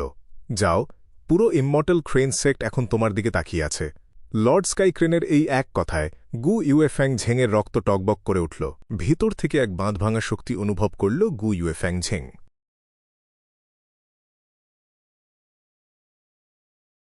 কয়েক মাস পরের কথা। সাদার্ন বর্ডার এর স্যানচা মাউন্টেন। উজ্জ্বল আলোয় সাজানো এক বিশাল গুহার ভেতর মহাভোজ চলছিল। চারিদিকে জিইউ মাস্টারদের পানাহার আর জুয়ার আড্ডা জমে উঠেছিল। বাতাসে ভাসছিল সুস্বাদু খাবারের সুবাস। প্রধান আসনে বসেছিল সেঞ্চুরি বয়। সে চারপাশ দেখে চড়া গলায় সবাইকে ডেকে বলল, এসো, সবাই পেট ভরে খাও দাও, একদম সংকোচ করবে না। সেঞ্চুরি বয় কালো আলখাল্লা পড়েছিল। দেখতে ফুটফুটে এক বালকের মতো লাগলেও তার আসল বয়স ছিল 180-রও বেশি। এই সাধারণ নিয়মে মানুষের পরমায়ু থাকে মাত্র 100 বছরের মতো। নিজের আয়ু বাড়াতে চাইলে সবচেয়ে ভালো উপায় হল লাইফ স্প্যান জিইউ খুঁজে বের করা। কিন্তু লাইফ স্প্যান জিইউ পাওয়া অত্যন্ত দুর্লভ আর কঠিন কাজ ছিল। মানুষ তো সব সৃষ্টির সেরা জীব, দীর্ঘায়ু কেনা পেতে চায়, তাই তারা অনেক বিকল্প উপায় বের করে নিল। সেঞ্চুরি বয় এমনই একজন। সে লাইফ স্প্যান জিইউ না পেলেও রিটার্ন টু চাইল্ডহুড জিইউ পেয়েছিল, যা তার জীবনী শক্তি সঞ্চয় করে ধীরে ধীরে ছড়িয়ে দিয়ে দীর্ঘায়ু এনে দিল। তবে এর একটাই অসুবিধা ছিল, তার শরীর আর রূপ আজীবনের জন্য শিশুর মতো হয়ে আটকে রইল। সেঞ্চুরি বয় র্যাঙ্ক 4 আপার স্টেজ কাল্টিভেশনের অধিকারী ছিল। 180 বছরের অভিজ্ঞতায় সে ডেমনিক পাথের সত্যিকারের এক প্রবীণ ব্যক্তিত্ব হয়ে উঠল। বয়সের সাথে সাথে সে খুব চতুর হয়ে উঠেছিল, ঘুরেছিল নানা অচেনা জায়গা। ভোজের আয়োজন করে সব ধরনের মানুষের সাথে মেলামেশা করা তার পছন্দ ছিল। মাঝে মাঝে সে নতুনদের পথ দেখাত, নিজের জ্ঞান বিলিয়ে দিত। ফলে ডেমনিক পাথে তরুণ প্রজন্মকে পথ দেখানোর বেশ নামডাক ছিল তার। কিছু ডেমনিক জিইউ মাস্টার তার দিক নির্দেশনা পেয়ে তাকে ধর্মপিতা বা গডফাদার হিসেবে মেনে নিল। সময়ের সাথে সাথে সেঞ্চুরি বয় ধর্মপুত্র আর ধর্মকন্যাদের এক বিশাল দল তৈরি করে নিজের বড় এক দল গড়ে তুলল। আজকের এই ভোজেও তার অনেক পালক সন্তান হাজির ছিল। তাদের সাথে রক লিজার্ড লি চিয়াং আর ফায়ারি স্টার বাও তংয়ের মতো বিশিষ্ট অতিথিরাও এসেছিল, যাদের কেউই কম শক্তিশালী ছিল না। ভিড়ের মাঝে একজন বলল, শ্যাং ক্ল্যানের হুও সত্যি ভীষণ শক্তিশালী। সে অন্য 4 জন র্যাঙ্ক 4 পিক স্টেজ বিশেষজ্ঞদের একাই দাবিয়ে রাখল। এখন স্যানচা মাউন্টেনে তার সাথে লড়ার সাহস কারো নেই। আরেকজন যোগ করল, জিইউ রিফাইনিংয়ের গ্র্যান্ডমাস্টার ফেং তিয়ান ইউ এসে পৌঁছাল এবং হুও এর জন্য জিইউ রিফাইনিং করতে রাজি হল। সে ঠিক কি জিইউ বানাচ্ছে জানি না, তবে হুও এর ক্ষমতা আরও ভয়ঙ্কর হতে চলেছে। ভোজের আড্ডায় মূল আলোচনার বিষয় ছিল স্যানচা মাউন্টেনের বর্তমান অস্থির পরিস্থিতি। হুও শ্যাং ক্ল্যান থেকে এসেছিল এবং সে রাইটিয়াস পাথের নেতৃত্ব দিচ্ছিল। তার দাপটে পাহাড়ি ডিমনিক জিইউ মাস্টাররা কুঁকড়ে রইল, ভয়ে ঠিকমতো নড়াচড়া পর্যন্ত করতে পারল না। একজন মন্তব্য করল, হুও শক্তিশালী হতে পারে, কিন্তু সে তো কেবল র্যাঙ্ক 4 পিক স্টেজ। যদি টি বা শিউ বেঁচে থাকত তবে নিশ্চিত তার সাথে টক্কর দিত, আর হুও এমন বুক ফুলিয়ে ঘুরতে পারত না।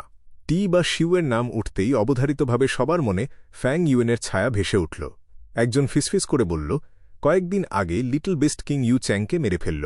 এই 1 মাসেই এটা তার হাতে নিহত 4র্থ strength path Gu master.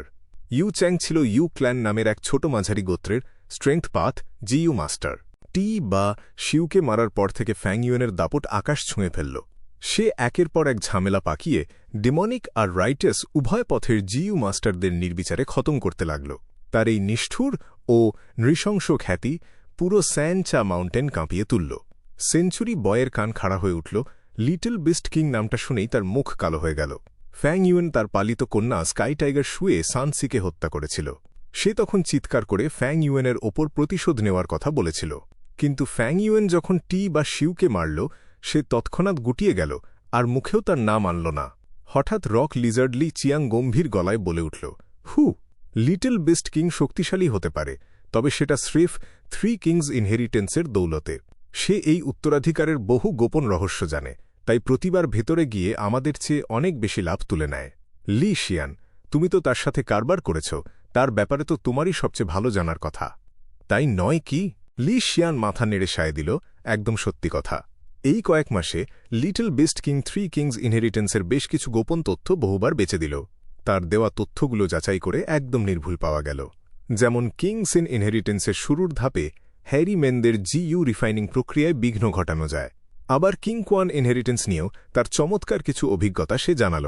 Fiery star বাওতং নিজের মদের পেয়ালায় চুমুক দিয়ে একরাশ ঈর্ষা আর মুগ্ধতা নিয়ে বলল, লিটল বিস্ট কিং নিশ্চয়ই মনের ভেতর আরও মারাত্মক সব রহস্য চেপে রাখল।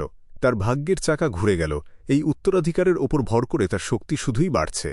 এখন তো সে 3 কিংস ইনহেরিটেন্স পাওয়ার দৌড়ে সবচেয়ে এগিয়ে রইল। অন্যরা বলতে লাগল, সে দিন দিন আরও শক্তিশালী হচ্ছে, নিজের জিইউ ওয়ার্মস বদলে আরও উন্নত মানের করে নিল। বিগত কয়েক মাস ধরে সে আর বাইনিং বিং একসাথে ঘুরে বেড়াচ্ছে। তারা এক কথায় সাক্ষাৎ যমদূত জুটি। এই 2 শয়তান একসাথে মিলে কতজনকে যে আচমকা আক্রমণ করে শেষ করল তার কোনো হিসেব নেই। Little beast কিংয়ের উচ্চাকাঙ্ক্ষা আকাশছোঁয়া। স্যানচা মাউন্টেনে পা রাখার পর থেকেই সে লাগাতার স্ট্রেংথ পাথ জিইউ মাস্টারদের নিশানা বানাচ্ছে। সম্প্রতি সে প্রাচীন স্ট্রেংথ পাথের গৌরব ফিরিয়ে এনে নিজেকে সবার সেরা প্রমাণের দাবি করল। একজন স্বস্তির নিঃশ্বাস ফেলে বলল, বাঁচা গেল, ভাগ্যিস আমি স্ট্রেংথ পাথের জিইউ মাস্টার নই। সবাই নানাভাবে আলোচনা চালাতে লাগল। ফ্যাং ইউন নিজে থেকেই কেবল স্ট্রেংথ পাথের লোকেদের আক্রমণ করছিল। এতে এই পথের জিইউ মাস্টাররা বিপদে পড়ে গেলেও অন্য পথের লোকেরা পাশ থেকে মজা দেখতে লাগল। তার আচরণ লাগাম ছাড়া হলেও সবার একজোটে ক্ষোভ জমল না। এক তো সে অত্যন্ত শক্তিশালী আর উড়তেও পারত, তাকে ঘাঁটানো সহজ ছিল না। আবার সে থ্রি কিংস ইনহেরিটেন্সের দরকারি তথ্য সবাইকে জানিয়ে মন জয় করে নিল। তাছাড়া সে তো কেবল নিজের পথের লোকজনের সাথেই লড়ছিল, অযথা সবাইকে খেপিয়ে তুলল না। রক লিজার্ড লি চিয়াং একদৃষ্টিতে সেঞ্চুরি বয়ের দিকে তাকিয়ে উপদেশের সুরে বলল, সেঞ্চুরি বয়, তোমার কিন্তু সতর্ক থাকা দরকার। আমার যতদূর মনে পড়ে তুমি নিজেও তো স্ট্রেংথ পাথের জিইউ মাস্টার, তাই না? সেই ফ্যাং ইউয়ান তো সাক্ষাৎ এক বুনো জানোয়ার, ভীষণ ধূর্ত, হিংস্র আর নির্মম। সেঞ্চুরি বয় মনে মনে একটা দীর্ঘশ্বাস ফেলল। সে কি করে জানবে ফ্যাং ইউয়ান এতটা বেপরোয়া হয়ে উঠবে? সে মনে মনে ভাবল, প্রতিটি যুগেই নতুন নতুন প্রতিভার জন্ম হয়। কয়েক বছর আগে মো উ তিয়ান এলো, আর এখন লিটল বিস্ট কিং। দিন দিন বেঁচে থাকা বড্ড কঠিন হয়ে উঠল। গডফাদার হওয়াও আর সহজ কাজ রইল না। মনে যাই চলুক, বাইরে সে গলার জোর বজায় রেখে বলল, হুহ, ওপরওয়ালা যাকে ধ্বংস করতে চায় তাকে আগে পাগল বানায়। এই লিটল বিস্ট কিং অহংকারে অন্ধ হয়ে গেল। ওর মৃত্যুর দিন আর বেশি দূরে নেই। সে আমার পালিত কন্যা শুয়ে সানসিকে মারল, আমি তো এর শোধ নেবই। তবে তাড়াহুড়োর কিছু নেই, থ্রি কিংস ইনহেরিটেন্স শেষ হোক, তারপর ওর সাথে সব হিসাব বুঝে নেব। আসল লক্ষ্য হল উত্তরাধিকার। এরপর সে উপস্থিত পালিত সন্তানদের দিকে তাকিয়ে সাবধান করে বলল, তোমরাও অগ্রাধিকার বুঝতে শেখো। এই উত্তরাধিকার 100 বছরে একবার আসে। এই সুযোগ কাজে না লাগালে সারা জীবন পস্তাতে হবে। তার আসল কথা ছিল, তোমরা সবাই লিটল বিস্ট কিংয়ের ছায়া এড়িয়ে চলবে। সন্তানেরা একসাথে মাথা নাড়ল। গডফাদার একদম ঠিক বলল। গডফাদারের ভাবনা অত্যন্ত গভীর। প্রতিশোধের স্বাদ ধীরে সুস্থেই নিতে হয়। এই লিটল বিস্ট কিং বেশিদিন লাফালাফি করতে পারবে না। সে তো টি বা শিউকে মারল, আর টাই ক্ল্যানের তরুণ প্রভুকে তাড়া করল। টাই ক্ল্যান এসে ওকে ধরতে পারলে তখন দেখা যাবে মজা। শুনলাম টাই ক্ল্যানের লোকজন নাকি গোপনে স্যানচা মাউন্টেনে এসে পৌঁছাল। একজন যুবক বুক ফুলিয়ে বলল, গডফাদার, আমি র্যাঙ্ক 4-এ উঠেনি। আপনার আর হাত ময়লা করতে হবে না, আমি নিজেই লিটল বিস্ট কিংকে শেষ করে দেব। আরেকজন হাঁক ছাড়ল, আমার থান্ডারক্ল্যাপ জিইউর এক আঘাতেই ওর কোনো অস্তিত্ব থাকবে না। পালিত সন্তানেরা একের পর এক নানা কথা বানিয়ে নিজেদের আনুগত্য দেখাতে লাগল। কেউ চাটুকারিতা করে বলল যে ফ্যাং ইউয়েনের পেছনে গডফাদারের সময় নষ্ট করা উচিত নয়, আবার কেউ বলল এই উৎপাতের দিন শেষ হতে চলল। সেঞ্চুরি বয় প্রাণ খুলে হেসে উঠল, ঠিক আছে, ঠিক আছে, তোমরাই তো আমার আসল ভরসা। তোমাদের মানুষ করে আমার কোনো আফসোস নেই। ঠিক সেই মুহূর্তে গুহার বাইরে থেকে এক বজ্রকণ্ঠ ভেসে এল, সেঞ্চুরি বয়, আমি গু ইউএ ফ্যাং ঝেং, বাইরে বের হয়ে আয়। মুহূর্তের মধ্যে পুরো গমগমে ভোজসভা থমকে গেল। নেমে এলো পিনপতন নিস্তব্ধতা। লিটল বিস্ট কিং, সে এখানে ঝামেলা করতে চলে এলো কিভাবে? সবাই চোখ বড় বড় করে ভয়ে একে অপরের মুখের দিকে তাকাল। সেঞ্চুরি বয় আর তার পালিত সন্তানেরা যেন বজ্রাহত হয়ে স্তব্ধ হয়ে রইল। মুখ দিয়ে কোনো কথা বের হল না। লি শিয়ান নিজের ঠোঁটের কোণের হাসি চেপে নীরবতা ভেঙে বলল, এটা তো লিটল বিস্ট কিংয়েরই গলা। মনে হচ্ছে সে সত্যি এসে পড়ল। রক লিজার্ড লিচিয়াং আর ফায়ারিস্টার বাউতংয়ের মতো লোকেরাও গম্ভীর মুখে পেয়ালা নামিয়ে রাখল। ঝনঝন শব্দে সেঞ্চুরি বয় তার মদের পেয়ালা টেবিলে আছড়ে মারল। তারপর দাঁত কিড়মিড় করে বাইরে মুখ ফিরিয়ে চেঁচিয়ে উঠল, লিটল বিস্ট কিং, আমি ভেতরেই আছি। তুই এখানে কি চাস? গুহার বাইরে থেকে ফ্যাং ইউয়েনের তীব্র ব্যঙ্গাত্মক কণ্ঠ ভেসে এল, হুহ, সেঞ্চুরি বয়, তুই এত বড় এক ভোজসভা বসিয়ে সব বীরদের ডাকলি, অথচ আমাকে একটা নিমন্ত্রণ পর্যন্ত পাঠালি না। আমাকে কি তোর এতই তুচ্ছ মনে হল? ক্ষমা চাওয়ার কোনো দরকার নেই, ক্ষমার সময় পেরিয়ে গেল। তুই তো নিজেও এক স্ট্রেংথ পাথ জিইউ মাস্টার। সাহস থাকলে বাইরে এসে আমার সাথে কয়েক হাত লড়ে দেখা। কথাগুলো শুনে সেঞ্চুরি বয় যেমন চমকে গেল, তেমনি ক্ষোভ আর অপমানে জ্বলে উঠল। ফ্যাং ইউয়েনের এই অনাহুত উপস্থিতি তাকে কাঁপিয়ে দিল, আর তার এমন ঔদ্ধত্য তাকে প্রচণ্ড অপমানিত বোধ করাল। ফ্যাং ইউয়েন এমন ভাব করল যেন সেঞ্চুরি বয় সত্যি তার কাছে মাফ চাইতে যাচ্ছে। কিন্তু সেঞ্চুরি বয় ফ্যাং ইউয়েনের সাথে মরণপণ লড়াইয়ে জড়াতে একদমই চাইল না। সে চারপাশের অতিথিদের দিকে এক ঝলক তাকিয়ে বাইরে চেঁচিয়ে বলল, লিটল বিস্ট কিং, সীমা ছাড়িও না। তুই কারোর তোয়াক্কা না করে এখানে গায়ে পড়ে ঝামেলা করতে এলি, তার মানে তুই এখানে বসা সব বীরদের অপমান করলি। তোকে পরিষ্কার বলে দিচ্ছি, এখানে প্রভু রক লিজার্ড লি চিয়াং আছেন প্রভু ফায়ারিস্টার বাওতং, আর ডিমনিক পাথের উদীয়মান তরুণ লি শিয়ান ও উপস্থিত। তুই কি এখানে নির্ঘাত মরতে এসেছিস? তার এই কথা শুনে ভোজসভার সবার মুখে বিরক্তি ফুটে উঠল। মনে মনে সবাই এই ধূর্ত সেঞ্চুরি বয়কে গালি দিতে লাগল যে নিজের প্রাণ বাঁচাতে অন্যদেরও টেনে নামাতে চাইল। কিন্তু বাইরে থেকে ফ্যাং ইউয়েন হুঙ্কার দিয়ে বলল, সেঞ্চুরি বয়, কাপুরুষ কোথাকার। তুই যাদের ডেকেছিস তারা সবাই নিশ্চয়ই বীর, কিন্তু আমি তোকে খোলাখুলি বলছি আমি ঝামেলা করতেই এসেছি। তবে অন্যদের সাথে নয়, আমি কেবল তোর চামড়া তুলে নিতে এসেছি। প্রাচীন স্ট্রেংথ পাথের যে সম্মান আর দীপ্তি ছিল আমি তা পুনরুদ্ধার করতে চাই। তুই এক ভীরু কাপুরুষ যে স্ট্রেংথ পাথের নাম ডুবিয়ে দিলি। বেরিয়ে আয় আর নিজের মৃত্যু মেনে নে। এই কথা শোনা মাত্রই রক লিজার্ড লিচিয়াংয়ের গম্ভীর মুখ নিমেষেই স্বাভাবিক হয়ে এল। ফ্যাং ইউয়েন কেন এসেছে তা স্পষ্ট করে বলে দিল, তার নিশানা শুধুই সেঞ্চুরি বয়। ফলে বাকিদের দুশ্চিন্তা পুরোপুরি কেটে গেল। ফায়ারিস্টার বাউতং নিজের দাড়ি ডলতে ডলতে বেশ তৃপ্তি নিয়ে বলল, লিটল বিস্ট কিং আমাদের নাম চিনে দেখে বেশ ভালোই লাগল। লি শিয়ান ঠোঁট মেঁকিয়ে এক অদ্ভুত হাসি দিল। তার চাহনি জানান দিল সে পুরো নাটকটা এবার দর্শকের মতো উপভোগ করতে তৈরি। বয়সের সাথে চতুর হয়ে ওঠা সেঞ্চুরি বয় যখন সবার এই স্বস্তির রূপ দেখল, তার মুখ আতঙ্কে একদম শুকিয়ে বিবর্ণ হয়ে গেল।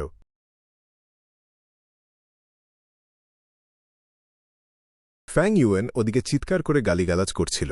সেঞ্চুরি বয়ের বুকের ভিতর রাগে জ্বলছিল। সে ভাবল, লিটল বিস্ট কিং হয়তো শক্তিশালী, কিন্তু টি বা শিউকে সে মারতে পেরেছিল শুধু উড়ার সুবিধার কারণে। ও তো বাচ্চা ছেলে, ও যত না চাল খেয়েছে আমি তার চেয়ে বেশি নুন খেয়েছি। আমি যদি শুধু ডিফেন্সের দিকে মন দিই আর ভুলভাল কিছু না করি তবে কোনো বিপদে পড়ব না। সবাই সামনে দাঁড়িয়ে দেখছিল, তাই সেঞ্চুরি বয়কে বাধ্য হয়ে অহংকার ধরে রাখতে হচ্ছিল। সে যদি এখানে যুদ্ধ এড়িয়ে যেত তবে বহু বছর ধরে তিল তিল করে গড়ে তোলা নামডাক এক নিমেষেই ধুলোয় মিশে যেত। সে মনে মনে ভাবল, যদি সত্যিই না পারি তবে গুহায় পালিয়ে যাব। এখানে ভোজসভায় এত মানুষ আছে, ফ্যাং ইউয়েন কখনো ভিতরে ঢোকার সাহস পাবে না। কিন্তু রাগ লাগছে এই ভেবে যে কিছুক্ষণ আগেও যারা মিষ্টি মিষ্টি কথা বলছিল, কাজের সময় তাদের কাউকেই পাশে পাওয়া যাচ্ছে না। সেঞ্চুরি বয় তার পালক ছেলেমেয়েদের দিকে তাকিয়ে মনে মনে চরম হতাশ হল। সত্যি বলতে ওদের মধ্যে শুধু শুয়ে সানসির কাল্টিভেশন সবচেয়ে ভালো ছিল এবং সে সবার চেয়ে সেরা ছিল, কিন্তু ফ্যাং ইউয়েন আগেই তাকে মেরে ফেলেছে। সেঞ্চুরি বয় গুহা থেকে বেরিয়ে এল। ফ্যাং ইউয়েনের দিকে তাকিয়ে চিৎকার করে বলল, লিটল বিস্ট কিং, তুমি বড্ড বেশি অহংকারী আর বেপরোয়া। আজ আমি তোমাকে বুঝিয়ে দেব যে প্রবীণদের বুদ্ধি কত গভীর হয়। তাকে দেখতে পুরোপুরি ছোট বাচ্চার মতো লাগছিল, কিন্তু তার গলার আওয়াজ ছিল বৃদ্ধ ও অভিজ্ঞ মানুষের মতো, যা দেখতে ভীষণ অদ্ভুত লাগছিল। ফ্যাং ইউয়েন তাকে বেরিয়ে আসতে দেখে ঠান্ডা গলায় হেসে উঠল। সে পাহাড় থেকে নেমে আসা বাঘের মতো এক বিশাল লাফ দিয়ে বাতাসের তোড়ের সামনে ছুটে গেল। অল আউট এফোর্ট গু জ্বলে উঠল। মুহূর্তেই জান্তব ফ্যান্টম ফুটে উঠল, আর ফ্যাং ইউয়েনের শারীরিক শক্তি এক ধাক্কায় অনেক বেড়ে গেল। চারপাশে একের পর এক ঘুষি আর লাথির ভারী শব্দ আছড়ে পড়তে লাগল। গুহার বাইরে শক্তিপথের দুই জিইউ মাস্টার একে অপরের সাথে জড়িয়ে গেল। তারা দুজনেই কাছ থেকে লড়াই করছিল, প্রতিটি আঘাত নিখুঁতভাবে লাগছিল, আর তারা শুধু গায়ের জোরের পরীক্ষা নিচ্ছিল। কিছুক্ষণের মধ্যেই তারা লড়াই করতে করতে 100 কদম দূরে চলে গেল। তারা যেখান দিয়েই যাচ্ছিল সেখানকার পাহাড়ের পাথর ভেঙে গুঁড়ো হচ্ছিল, গাছপালা উপড়ে পড়ছিল, আর বাতাসে ধুলো ও ডালপালা উড়ছিল। ভোজসভার জিইউ মাস্টাররা সবাই গুহার বাইরে এসে সেই যুদ্ধ দেখতে লাগল। বিটার স্ট্রেংথ গু কাজ শুরু করল। ফ্যাং ইউয়েন আত্মরক্ষা করা পুরোপুরি ছেড়ে দিল। সে যত আঘাত পেতে লাগল তার গায়ের শক্তি তত বাড়তে লাগল। হঠাৎ এক বিকট ষাঁড়ের ডাক শোনা গেল, আর ফ্যাং ইউয়েনের মাথার ওপর এক বিশাল সবুজ ষাঁড়ের ফ্যান্টম ফুটে উঠল। এই সবুজ ষাঁড়ের শরীরটা ছিল হাতির চেয়েও দ্বিগুণ বড়, পিঠটা বেশ উঁচু ও শক্ত এবং ঘন সবুজ শেওলায় ঢাকা। এটি ছিল রূপান্তর ঘটা জানোয়ার কুনলুন ষাঁড় ফ্যান্টম, যার মর্যাদা বিয়াও, ড্রাগন এলিফ্যান্ট, থান্ডার বোর এবং রক ক্রোকোডাইলের মতোই উঁচু। ফ্যাং ইউয়েন কুনলুন ষাঁড় ফ্যান্টম এর পুরো শক্তি এক আঘাতে ঢেলে দিল। সেই আঘাতটি ছিল প্রচণ্ড ভারী, বাতাস ফেটে গিয়ে এক বজ্রের মতো গর্জন তুলল। সেঞ্চুরি বয় ঠিক সময় আটকে রাখতে পারল না। তার ছোট শরীরটা বলের মতো উড়ে গিয়ে 10টিরও বেশি গাছ ভেঙে অবশেষে থামল। সে একমুখ রক্ত উগরে দিল আর ফ্যাং ইউয়েনের দিকে হিংস্র চোখে তাকাল। সে মনে মনে ভাবল, ভাবতেই পারছি না, এটা কুনলুন ষাঁড়ের শক্তি, লিটল বিস্ট কিংয়ের গায়ের জোর আবার বেড়ে গেছে। ফ্যাং ইউয়েন উপহাসের সুরে হেসে আবার সামনে ছুটে গেল। সে বলল, সেঞ্চুরি বয়, আমি তোমার পালক মেয়ে শুয়ে সানসিকে মেরেছিলাম। তুমি কি বদলা নিতে চাওনি? আজ আমি তোমাকে সেই সুযোগ দিচ্ছি। সেঞ্চুরি বয় রাগে লাল হয়ে উঠল, তার ভ্রু থেকে সাদা ধোঁয়া বের হতে লাগল। সে ফ্যাং ইউয়েনের আঘাত সামলে নিল, কিন্তু পাল্টা আক্রমণ করতে পারল না। সেঞ্চুরি বয় 200 বছরেরও বেশি সময় ধরে বেঁচে থাকা এক ক্ষুরধার ডেমন ছিল। তার নিজস্ব ক্ষমতা এবং অনেক গোপন চাল ছিল। যখন সে তার আসল শক্তি পুরোপুরি বের করল, ফ্যাং ইউয়েন একটু চাপ অনুভব করতে লাগল এবং পিছিয়ে পড়ার মতো অবস্থা হল। ফ্যাং ইউয়েন কাঁধ ঝাঁকাল আর স্ট্রেংথ কি গিউ থেকে এক ঝলক শক্তির বাতাস ছিটকে বের হল। থান্ডারবোর ফ্যান্টম সেই শক্তির বাতাসে ঢুকে একদম জলজ্যান্ত রূপ নিল এবং সেঞ্চুরি বয়ের দিকে ধেয়ে গেল। সেঞ্চুরি বয় কেবল সরে গিয়ে বাঁচতে পারল, আর ফ্যাং ইউয়েন সেই বুনো শূকরের আড়াল থেকে উন্মত্তের মতো আঘাত করতে লাগল। ফলে সেঞ্চুরি বয়ের পাল্টা আক্রমণের ছক ধোঁয়ার মতো মিলিয়ে গেল। ফ্যাং ইউয়েনের যুদ্ধের অভিজ্ঞতা দিন দিন আরও পরিণত হচ্ছিল, আর এই জিইউ সেট ব্যবহারে তার দখল বাড়ছিল। আগে সে কাছে থেকে মারামারি করার সময় স্ট্রেংথ কি গিউ চালাতে পারত না, কিন্তু কয়েক ডজন লড়াইয়ের পর এখন সে নিজের শরীর আর জান্ত ফ্যান্টমগুলোকে নিখুঁতভাবে মেলাতে পারছিল। থান্ডার বোর ফ্যান্টম সাহসের সাথে ছুটে গিয়ে সব পাথর আর মাটির ঢিবি চুরমার করে দিল। রক ক্রোকোডাইল ফ্যান্টমের শরীর ছিল ইস্পাতের মতো শক্ত, তার লেজ চাবুকের মতো আর দাঁতগুলো ছিল খুরের মতো ধারালো। কুনলুন ষাঁড় ফ্যান্টম তার বিশাল শিং আর বুনো শক্তি নিয়ে নেমে এলো। এই তিনটি জান্ত ফ্যান্টম জেগে ওঠায় সেঞ্চুরি বয় একদম কোণঠাসা হয়ে গেল এবং শুধু আত্মরক্ষা করতে ব্যস্ত রইল। জান্ত ফ্যান্টমগুলো পুরোপুরি মূর্ত হয়ে ওঠাটাই ছিল সেঞ্চুরি বয়ের জন্য সবচেয়ে বড় বিপদ। কিন্তু কোনো ফ্যান্টম ধ্বংস হয়ে গেলেও তা আবার শক্তির বাতাসে রূপ নিত। ফ্যাং ইউয়েন আবার স্ট্রেংথ কি গিউ চালালেই ফ্যান্টমগুলো আগের মতো তাজা হয়ে ফিরে আসত। সেঞ্চুরি বয়ে মনে মনে একটু স্বস্তি পেল। ভাগ্যিস ওর এই তিনটি ফ্যান্টম কেবল ভাগ্যের জোরে বের হয়। ওর অল আউট এফোর্ট গু এখনও র্যাঙ্ক 3-এ আছে। ও চাইলেই ইচ্ছামতো এগুলোকে ডাকতে পারে না। ফ্যাং ইউয়েন তার আগে সাধারণ ফ্যান্টমগুলোকে বদলে থান্ডারবোর, রক ক্রোকোডাইল আর কুনলুন ষাঁড়ে রূপান্তর করার পর তার শক্তি বেড়েছিল ঠিকই, কিন্তু সেখানে একটা দুর্বলতা ছিল। অল আউট এফোর্ট গু র্যাঙ্ক 3 হওয়ায় সে এই র্যাঙ্ক 4 ফ্যান্টমগুলোকে ইচ্ছামতো ডাকতে পারত না। কিংসিনের উত্তরাধিকার থেকে আনডিফিটেড 100 ব্যাটেলস গু না পাওয়া পর্যন্ত অল আউট এফোর্ট গুকে র্যাঙ্ক 4-এ তোলা সম্ভব ছিল না। গুহার বাইরে দাঁড়িয়ে থাকা সেঞ্চুরি বয় এর পালক সন্তানেরা ভয়ে কাঁপছিল। একজন বলল, গডফাদারের অবস্থা খারাপ হয়ে যাচ্ছে, আমরা কি এগিয়ে যাব? অন্য একজন বলল, তুই কি মরতে চাস? ওরা যেভাবে লড়ছে, কাছে গেলেই তো মাংসের কিমা হয়ে যাবি। আমাদের মধ্যে শুধু স্কাই টাইগার টক্কর দিতে পারত, কিন্তু ও তো আগেই মরেছে। গডফাদার এত সহজে হারবেন না, ওনার আসল ট্রাম্প কার্ড এখনও বাকি আছে। সেঞ্চুরি বয়ে এর শরীর ছিল ছোট, সে ফাঁকফোকর খুঁজে দ্রুত সরে গিয়ে মোক্ষম জায়গায় আঘাত হানতে ভালোবাসত। অন্যদিকে ফ্যাং ইউয়েন সোজা আক্রমণ করছিল। তার হাত দুটো ছিল লম্বা বর্ষার মতো, আর পা দুটো ছিল ভারী থামের মতো। সেঞ্চুরি বয়ে ক্রমশ আরও চেপে গেল, আর তার নড়াচড়ার জায়গা কমে এল।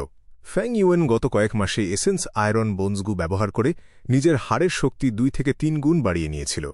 সেই সাথে গোল্ডেন স্টিল টেন্ডনগু ব্যবহার করে নিজের শরীরের পেশিতন্তুকে খাঁটি সোনার মতো শক্ত করে ফেলেছিল। প্রাচীন ব্রোঞ্জ ত্বক, শক্ত লোহার হাড় আর ইস্পাতের মতো পেশিতন্তু, এই তিনের মেলবন্ধনে ফ্যাং ইউয়েনের শারীরিক প্রতিরোধ ক্ষমতা অনেক বেড়ে গিয়েছিল। সাথে গোল্ডেন শিল্ডগু যোগ হয়ে সে র্যাঙ্ক 4-এর পিক স্টেজের যে কোনো জিইউ মাস্টারের পুরো শক্তির আঘাত সামলানোর মতো তৈরি ছিল। সেঞ্চুরি বয় লড়াই করতে করতে আতঙ্কিত হয়ে ভাবল, এই ছেলেটার এত অভিজ্ঞতা কোথা থেকে এলো? আমি শুরুতেই পিছিয়ে পড়েছিলাম, শত চেষ্টা করেও একবারের জন্য ঘুরে দাঁড়াতে পারলাম না। 20 বছর বয়সে আমি কেমন ছিলাম আর এ কেমন? আমি তো সারা জীবন শুধু কুকুরের মতো কাটিয়ে দিলাম। সে বুঝল তাকে পিছু হটতে হবে, কারণ ফ্যাং ইউয়েন এখনও বোন উইংস গু ব্যবহারই করেনি। সে এক মুহূর্ত নিঃশ্বাস ফেলার সুযোগ পাচ্ছিল না, তাই সে শরীর ঘুরিয়ে গুহার দিকে ছুটতে চাইল। ফ্যাং ইউয়েন চার্জিং ক্র্যাশ গু সক্রিয় করে বিদ্যুৎ গতিতে তার পেছনে ছুটল। এমন সময় বাই নিংবিং হঠাৎ রণক্ষেত্রে লাফিয়ে পড়ে সেঞ্চুরি বয় এর পথ আটকে দাঁড়াল। বাই নিংবিং বলল, আমি থাকতে তুমি কোথায় পালাবে? সেঞ্চুরি বয় এর সমস্ত নজর ছিল ফ্যাং ইউয়েনের দিকে। সে ভাবতেই পারেনি পাশ থেকে বাই নিংবিং এমন আচমকা আঘাত করবে। সেই আঘাতে ভারসাম্য হারিয়ে সে ছিটকে গেল। ফ্যাং ইউয়েন এই মোক্ষম সুযোগ একটুও হাতছাড়া করল না। সে একের পর এক মারাত্মক আঘাত হানতে শুরু করল, আর তখনই তার ভাগ্য যেন জ্বলে উঠল। থান্ডারবোর, রক ক্রোকোডাইল আর কুনলুন ষাঁড়, 3টি বিশাল ফ্যান্টম একসাথে আকাশে গর্জন করে জেগে উঠল। বিশাল সেই শক্তির ঢেউ সমুদ্রের আছড়ে পড়া স্রোতের মতো সেঞ্চুরি বয়কে ভাসিয়ে নিল। সেঞ্চুরি বয় একবার চিৎকার করারও সুযোগ পেল না, তার আগেই ফ্যাং ইউয়েন তার 2 পা চেপে ধরে মাঝখান থেকে টান দিয়ে শরীরটাকে 2 টুকরো করে ছিঁড়ে ফেলল। চারপাশে রক্ত ছিটকে পড়ল, হাড়গোড় ভেঙে শরীরের ভেতরের নাড়ি ভুঁড়ি মাটিতে আছড়ে পড়ল। ভোজসভার সবাই আতঙ্কে চিৎকার করে উঠল, গডফাদার মারা গেছেন। লর্ড সেঞ্চুরি বয় নেই। ফ্যাং ইউয়েন মাথা তুলে অট্টহাসি হেসে উঠল। সে বলল, হা হা হা, সেঞ্চুরি বয় নাকি? তুমি আসলে কিছুই না। তার মুখে তখনও তাজা রক্তের ধারা গড়িয়ে পড়ছিল। সে উপস্থিত ভিড়ের দিকে তাকিয়ে ধমক দিয়ে বলল, এত চেঁচামেচি কিসের? সেঞ্চুরি বয় শেষ মুহূর্তে ইঁদুরের মতো পালিয়ে যাচ্ছিল। শক্তিপথের জন্য ও একটা কলঙ্ক, ওর মরাই উচিত ছিল। মুহূর্তের মধ্যে তার মুখের ভাব একদম বদলে গেল। সে শান্তভাবে হেসে বলল, আপনারা সবাই বুদ্ধিমান মানুষ, তাই এই নির্লজ্জ ইঁদুরটাকে কেউ সাহায্য করেননি। আসুন ভিতরে গিয়ে মদ খাওয়া যাক। লি শিয়ান, তুমি কি থ্রি কিংস ইনহেরিটেন্স নিয়ে তথ্য চাও? তোমার সাথে আমার একটা চুক্তি বাকি আছে। সবাই ভয়ে আর বিস্ময়ে স্তব্ধ হয়ে দাঁড়িয়ে রইল। ফ্যাং ইউয়েন যেভাবে ঘাস কাটার মতো মানুষ মেরে ফেলল আর পরের মুহূর্তেই হেসে কথা বলতে লাগল, তা দেখে সবার মেরুদণ্ড বেয়ে ঠান্ডা স্রোত নেমে গেল। কিন্তু একই সাথে থ্রি কিংসের গোপন খবর জানার একটা তীব্র কৌতূহল সবার মনে জেগে উঠল। ফ্যাং ইউয়েন আর বাই নিং বিং পাশাপাশি হেঁটে গুহার ভিতরে ঢুকে গেল। দরজায় দাঁড়িয়ে থাকা লোকজন ভয়ে আপনা আপনি পথ ছেড়ে দিল। ফ্যাং ইউয়েন সোজা গিয়ে আসরের মূল কর্তার আসনে বসে পড়ল, যা কিছুক্ষণ আগেও সেঞ্চুরি বয়ের আসন ছিল। সে সবার দিকে তাকিয়ে শীতল গলায় বলল, সবাই বসে পড়ুন, লজ্জা পাওয়ার কিছু নেই। এখান থেকে যদি কেউ চলে যাওয়ার সাহস দেখান তবে তিনি লিটল বিস্ট কিংকে অপমান করবেন। রক লিজার্ড লিচিয়াং আর ফায়ার স্টার বাওতং র্যাঙ্ক 4 আপার স্টেজের জিইউ মাস্টার হয়েও কোনো কথা বলার সাহস পেল না। মনে মনে চরম ক্ষুব্ধ হলেও তারা চুপচাপ বসে পড়ল। সবাই নিঃশব্দে একে অপরের মুখের দিকে তাকাল। ফ্যাং ইউয়েন আবার কখন হত্যাযজ্ঞ শুরু করে এই ভয়ে সবাই বাধ্য হয়ে যে যার জায়গায় বসল। ফ্যাং ইউয়েন চোখ ছোট করে একটু হাসল। সে বলল, আপনারা যখন আমাকে এত সম্মান দিলেন তখন আপনাদের কিছুটা লাভ করে দেওয়া যাক। এরপর সে খুব স্বাভাবিক ভঙ্গিতে থ্রি কিংস ইনহেরিটেন্সের জীবন রক্ষাকারী টোকেন সম্পর্কিত এক অত্যন্ত গুরুত্বপূর্ণ গোপন তথ্য সবাইকে জানিয়ে দিল। সেই অমূল্য কথাটি শোনামাত্র সবার চোখ চকচক করে উঠল, আর তারা প্রতিটি শব্দ নিজেদের মনে গেঁথে নিল।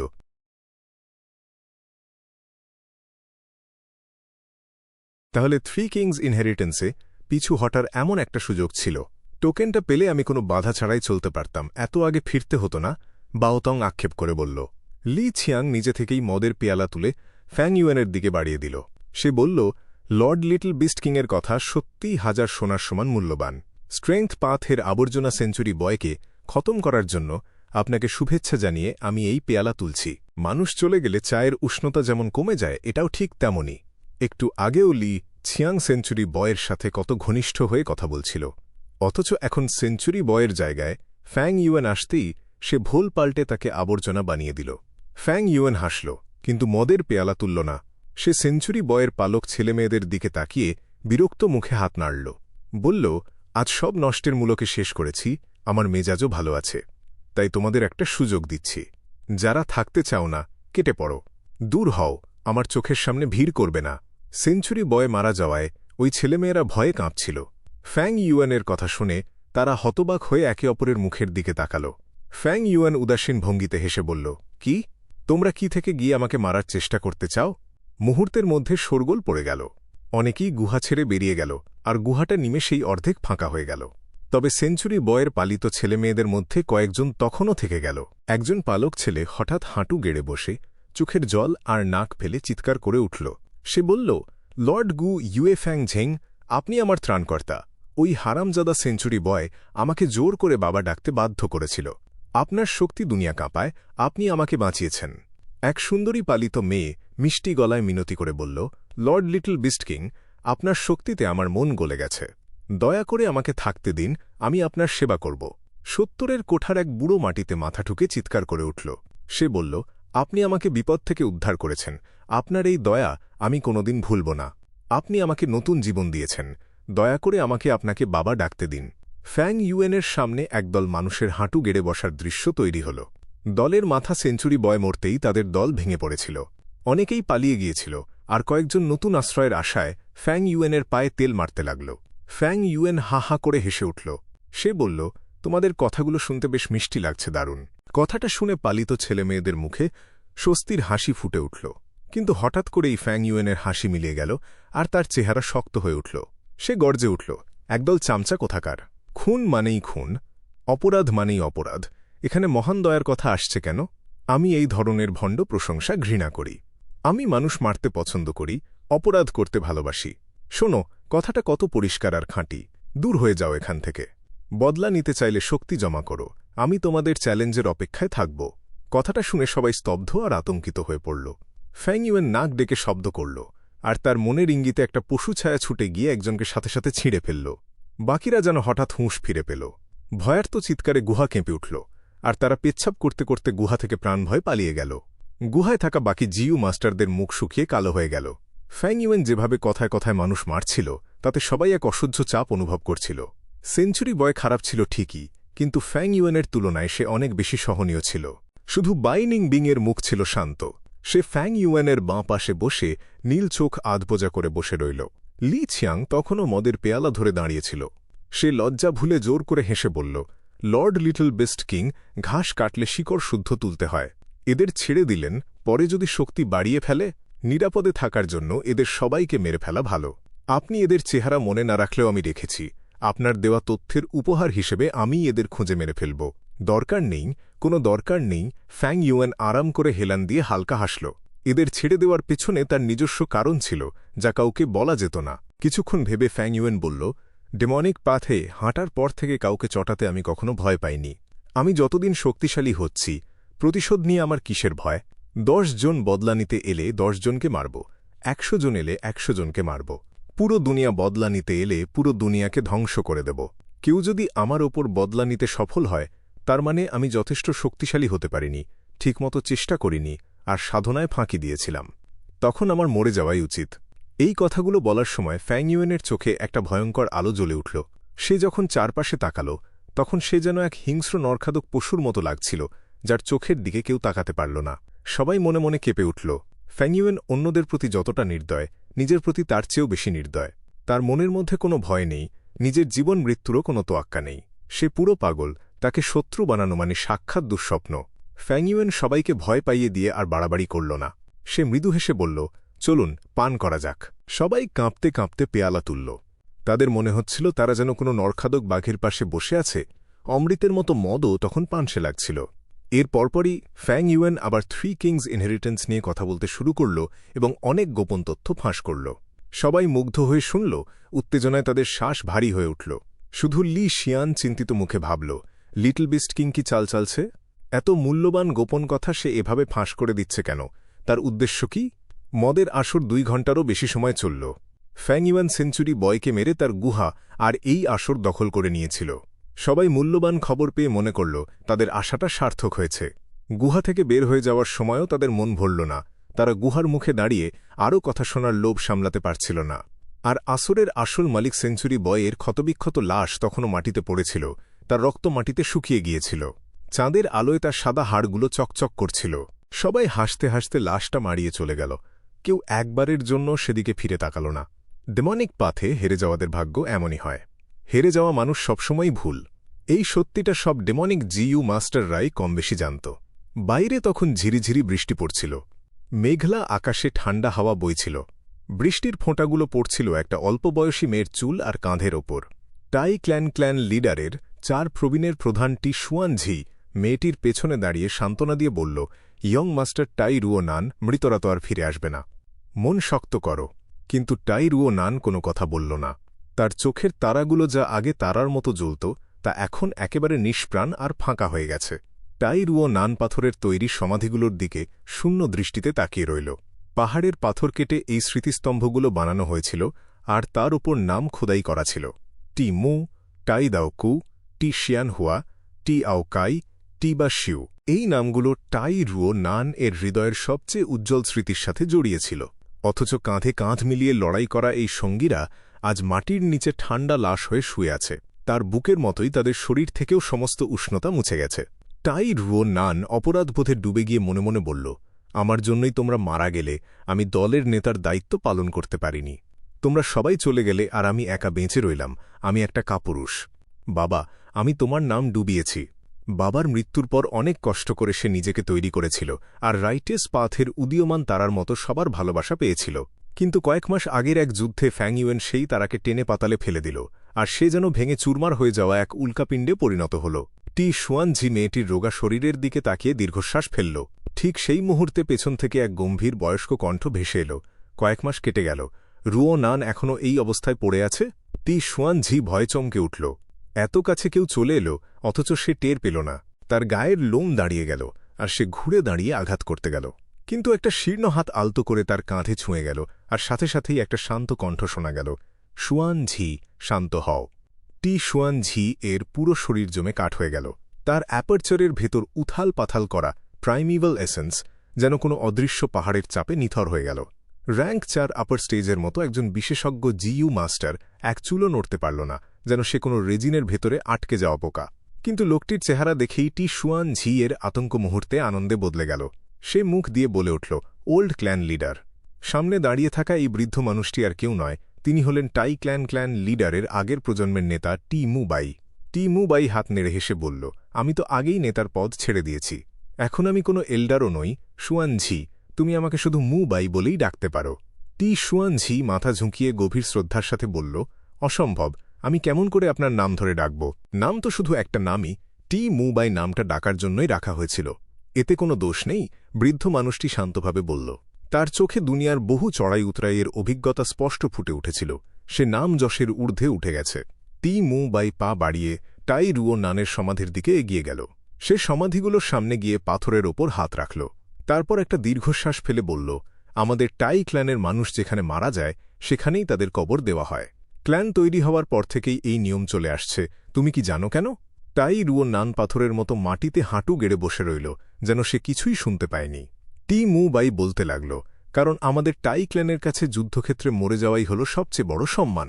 টি বা শিউ, টি মু, টাই দাও কু, টি শিয়ান হুয়া, টি আও কাই, এদের ক্ষেত্রেও তাই হয়েছে। তোমার বাবা টাই শুয়ে লেংয়ের ক্ষেত্রেও তাই হয়েছিল। ভবিষ্যতে আমি যখন মরব তখনও তাই হবে, আর তুমি যখন মরবে তখনও এই নিয়মটাই সত্যি থাকবে।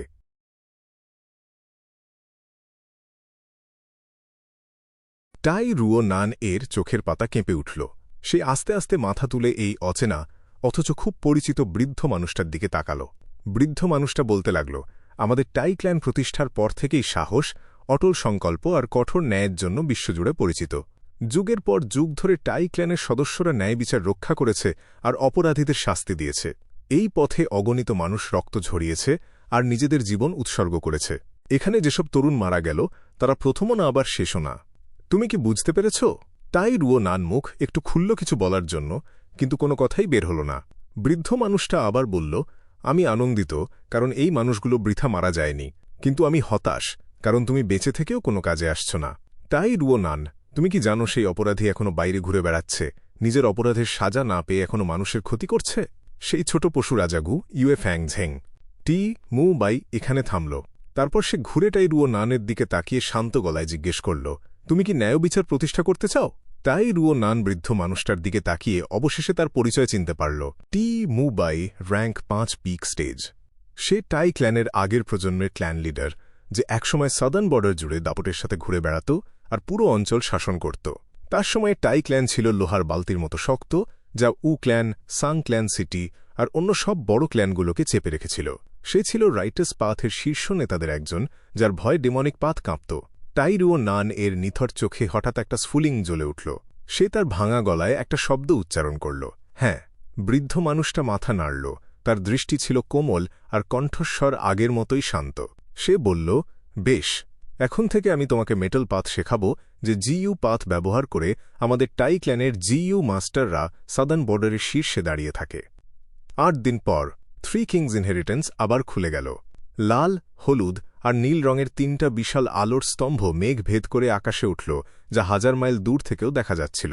কিন্তু স্যানচা মাউন্টেন তখন একেবারেই নিস্তব্ধ আর শান্ত ছিল। রাইটিয়াস পাথ কিংবা ডেমনিক পাথ, সব মানুষ পাহাড়ের চূড়ার দিকে তাকিয়েছিল।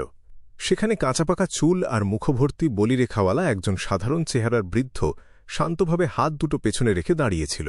তার থেকে একটু দূরে ই হুও, কং রি তিয়ান, লং চিং তিয়ান, ই চং আর উ শেন তং অন্ধকার মুখ করে দাঁড়িয়েছিল। কিছুক্ষণ আগেই এই বৃদ্ধ মানুষটা তাদের 5 জনের মিলিত শক্তিকে একা দমন করল। কোনো পরিশ্রম ছাড়াই সে তাদের হারিয়ে দিল। শক্তিশালী, সত্যিই অবিশ্বাস্য শক্তিশালী। টি মু বাই টাই ক্ল্যানের আগের প্রজন্মের ক্ল্যান লিডার, সে সত্যিই এখনও বেঁচে আছে। ভয়াবহ ব্যাপার, এটাই কি র্যাঙ্ক 5 পিক স্টেজের ক্ষমতা? ই হুও, কং, রি তিয়ান আর বাকিরা তো এর ধারে কাছেও যেতে পারছে না। আমাদের মেরে ফেলা তার কাছে পিঁপড়ে পিষে ফেলার মতো সহজ হবে। কে ভেবেছিল যে টাই ক্ল্যান তাদের পুরনো ক্ল্যান লিডারকে পাঠিয়ে দেবে? এখন সাং ক্ল্যান সিটি, উ ক্ল্যান কিংবা অন্য কোনো ক্ল্যানই টাই ক্ল্যানের সাথে পেরে উঠবে না। সে তো পুরনো প্রজন্মের একজন মহিরু, ছোট পশু রাজা, তার জুতো বয়ে নিয়ে যাওয়ার যোগ্যও না। সেই সময় যখন সে সাদার্ন বর্ডার জুড়ে ঘুরে বেড়াত, তার নেতৃত্বে টাই ক্ল্যান উ ক্ল্যানকে পর্যন্ত চেপে রেখে প্রায় রাইটার্স পাথের একমাত্র নেতায় পরিণত হয়েছিল। টাই ক্ল্যানের ইতিহাসে সে অন্যতম শক্তিশালী ক্ল্যান লিডার। সে টাই ক্ল্যানের গৌরব, রাইটেস পাথের আদর্শ আর ন্যায়ের প্রতীক। তার যুদ্ধের অর্জনগুলো আজও সমান উজ্জ্বল। ক্ষণিকের নীরবতার পর স্যাঞ্চা মাউন্টেন জুড়ে তুমুল শোরগোল শুরু হল। চারদিকে ছড়িয়ে পড়ল প্রশংসা, উল্লাস আর ভয়ের চিৎকার। টি মু বাই এর উপস্থিতিতে স্যাঞ্চা মাউন্টেনের ক্ষমতার সমীকরণ পুরোপুরি বদলে গেল। 3 দিন পর খবর চারদিকে ছড়িয়ে পড়ল। আসল ঘটনা ছিল ঐশ্বরিক চোর লু জুয়ান ফেং টাই ক্ল্যানে হাঙ্গামা বাঁধিয়ে গোপনে ডেমনিক সাপ্রেশন টাওয়ারে বারবার ঢুকে পড়েছিল। শেষমেশ সে ধ্যানে মগ্ন থাকা টি মু বাই এর সাধনায় ব্যাঘাত ঘটায়। টি মু বাই নিজেই আঘাত হেনেছিল। লু জুয়ান ফেং একজন বিখ্যাত ঐশ্বরিক চোর আর র্যাঙ্ক 5 জিইউ মাস্টার হওয়া সত্ত্বেও মারাত্মক জখম নিয়ে কোনোমতে প্রাণ বাঁচিয়ে পালিয়েছিল। টাই ক্ল্যান এই ঝামেলা মেটানোর পর তাদের নজর গিয়ে পড়ল স্যাঞ্চা মাউন্টেনের দিকে। টি বা শিউয়ের মৃত্যু টাই ক্ল্যানের সমস্ত উচ্চপদস্থ নেতাদের ক্ষুব্ধ করে তুলেছিল। তারা যখন 4 জন পুরনো অভিজ্ঞ যোদ্ধাকে সাহায্য করার জন্য একজন বিশেষজ্ঞ পাঠাতে যাচ্ছিল, ঠিক তখনই টি মু বাই বলল সে নিজেই সেখানে যাবে। সে স্যাঞ্চা মাউন্টেনে এসে নিজের চূড়ান্ত ক্ষমতা দিয়ে রাইটেস আর ডেমনিক উভয় পথের বিশেষজ্ঞদের খুব সহজেই পরাজিত করল। এমনকি ই হুও আর কং রি তিয়ানের মতো বিশেষজ্ঞদেরও হার মানতে হল। টি মু বাই পাহাড়ের চূড়ায় দাঁড়িয়ে 5 জন র্যাঙ্ক 4 পিক স্টেজ জিইউ মাস্টারকে হারানোর পর ঘোষণা দিল, আজ থেকে কোনো ডেমনিক জিইউ মাস্টার এই 3 কিংস ইনহেরিটেন্সে ঢুকতে পারবে না। একা হাতে সে স্যাঞ্চা মাউন্টেনের সমস্ত ডেমনিক জিইউ মাস্টারকে তাড়িয়ে দিল। ডেমনিক জিইউ মাস্টাররা প্রচণ্ড রেগে গেলেও তাদের সংখ্যা হাজার হাজার হওয়া সত্ত্বেও র্যাঙ্ক 5 পিক স্টেজের টি মু বাইয়ের বিরুদ্ধে দাঁড়ানোর সাহস পেল না। কারণ সে ছিল নশ্বর জগতের চূড়ায় দাঁড়িয়ে থাকা এক পরাক্রমশালী বিশেষজ্ঞ। সেই দিন কং রি তিয়ান আর লং চিং তিয়েন কালো মুখ করে সোজা পাহাড় ছেড়ে চলে গেল। তারপর লি শিয়ান, হু মেইয়ের আর বাকিরাও বিষণ্ণ মনে স্থান ত্যাগ করল। টি মু বাই আন্তরিক গলায় বলল, স্বর্গের নিয়ম বিশাল, ন্যায়ের জয় নিশ্চিত। যদিও 3 কিংস ইনহেরিটেন্স একটি ডেমনিক পাথের উত্তরাধিকার, তবুও এটি আমাদের রাইটেস পাথের শক্তি বৃদ্ধিতে সাহায্য করবে। সবাই যদি আমরা ঐক্যবদ্ধ থাকি, তবে ছোট ছোট স্ফুলিঙ্গ একত্র হয়ে এক উজ্জ্বল আলোয় পুরো স্যাঞ্চা মাউন্টেন ঢেকে দেবে, আর কোথাও কোনো অন্ধকার থাকবে না। এরপর সে ধীরে ধীরে 3 কিংস ইনহেরিটেন্সের ভেতর প্রবেশ করল। স্যাঞ্চা মাউন্টেন জুড়ে আনন্দের জোয়ার বয়ে গেল, আর রাইটেস পাথের মনোবল এক লাফে শীর্ষে উঠে গেল। অভিনন্দনের শব্দ একের পর এক ঢেউয়ের মতো চারদিকে আছড়ে পড়তে লাগল। এবার 3 কিংস ইনহেরিটেন্স প্রায় অর্ধমাসেরও বেশি সময় ধরে খোলা রইল। টি মু বাই একা পুরো স্যাঞ্চা মাউন্টেনের ক্ষমতার সমীকরণ বদলে দিল। রাইটিয়াস পাথকে ঐক্যবদ্ধ করে ডেমনিক পাথকে বিতাড়িত করার ফলে সেখানকার পরিবেশ পুরোপুরি পরিবর্তিত হয়ে গেল। সেই বৃদ্ধ শরীরে যেন টাই ক্ল্যানের সাবেক নেতার সেই পুরনো আধিপত্যের তেজ আবার ফুটে উঠল। ডেমনিক পাথের সবাই নির্বাসিত হলেও তারা হাল ছাড়েনি। তারা স্যাঞ্চা মাউন্টেনের চারপাশে অপেক্ষা করছিল আর তাকিয়ে দেখছিল আলোর 3টা স্তম্ভ কিভাবে আস্তে আস্তে সরু হয়ে মিলিয়ে যাচ্ছে। উত্তরাধিকার বন্ধ হয়ে যাওয়ার পর টি মু বাই একটা ভোজের আয়োজন করে রাইটিয়াস পাথের সমস্ত জিইউ মাস্টারদের আমন্ত্রণ জানাল। ভোজের ব্যবস্থা করা হয়েছিল খোলা আকাশের নিচে পাহাড়ের মধ্যভাগের এক বিশাল উন্মুক্ত চত্বরে। জিইউ মাস্টাররা পাথরের তৈরি টেবিল আর চেয়ারে বসল। চারদিকে সুস্বাদু খাবার আর মদের সুবাস ছড়িয়ে পড়ল এবং তারা হাসাহাসি ও আনন্দ করতে লাগল। ই হুও মদের পাত্র হাতে উঠে দাঁড়িয়ে প্রধান আসনে বসে থাকা টি মু বাই এর সামনে গভীর শ্রদ্ধাভরে মাথা নিচু করল। সে বলল, জুনিয়র ই হুও সিনিয়রকে সম্মান জানিয়ে মদ পান করতে চাইছে। টি মু বাই পুরনো স্মৃতি মনে করে বলল, বড় ক্ল্যানগুলোর মধ্যে সাং ক্ল্যান সিটিতে সবসময় একের পর এক প্রতিভার জন্ম হয়েছে। আমি শুনলাম সং ইয়ান ফেই এখন ক্ল্যান লিডার হয়েছে। সে ছোটবেলা থেকেই দারুণ প্রতিভাবান ছিল, তুমিও মন্দ নও, বসো। তার বয়সের হিসেবে সং ইয়ান ফেই ছিল একজন জুনিয়র।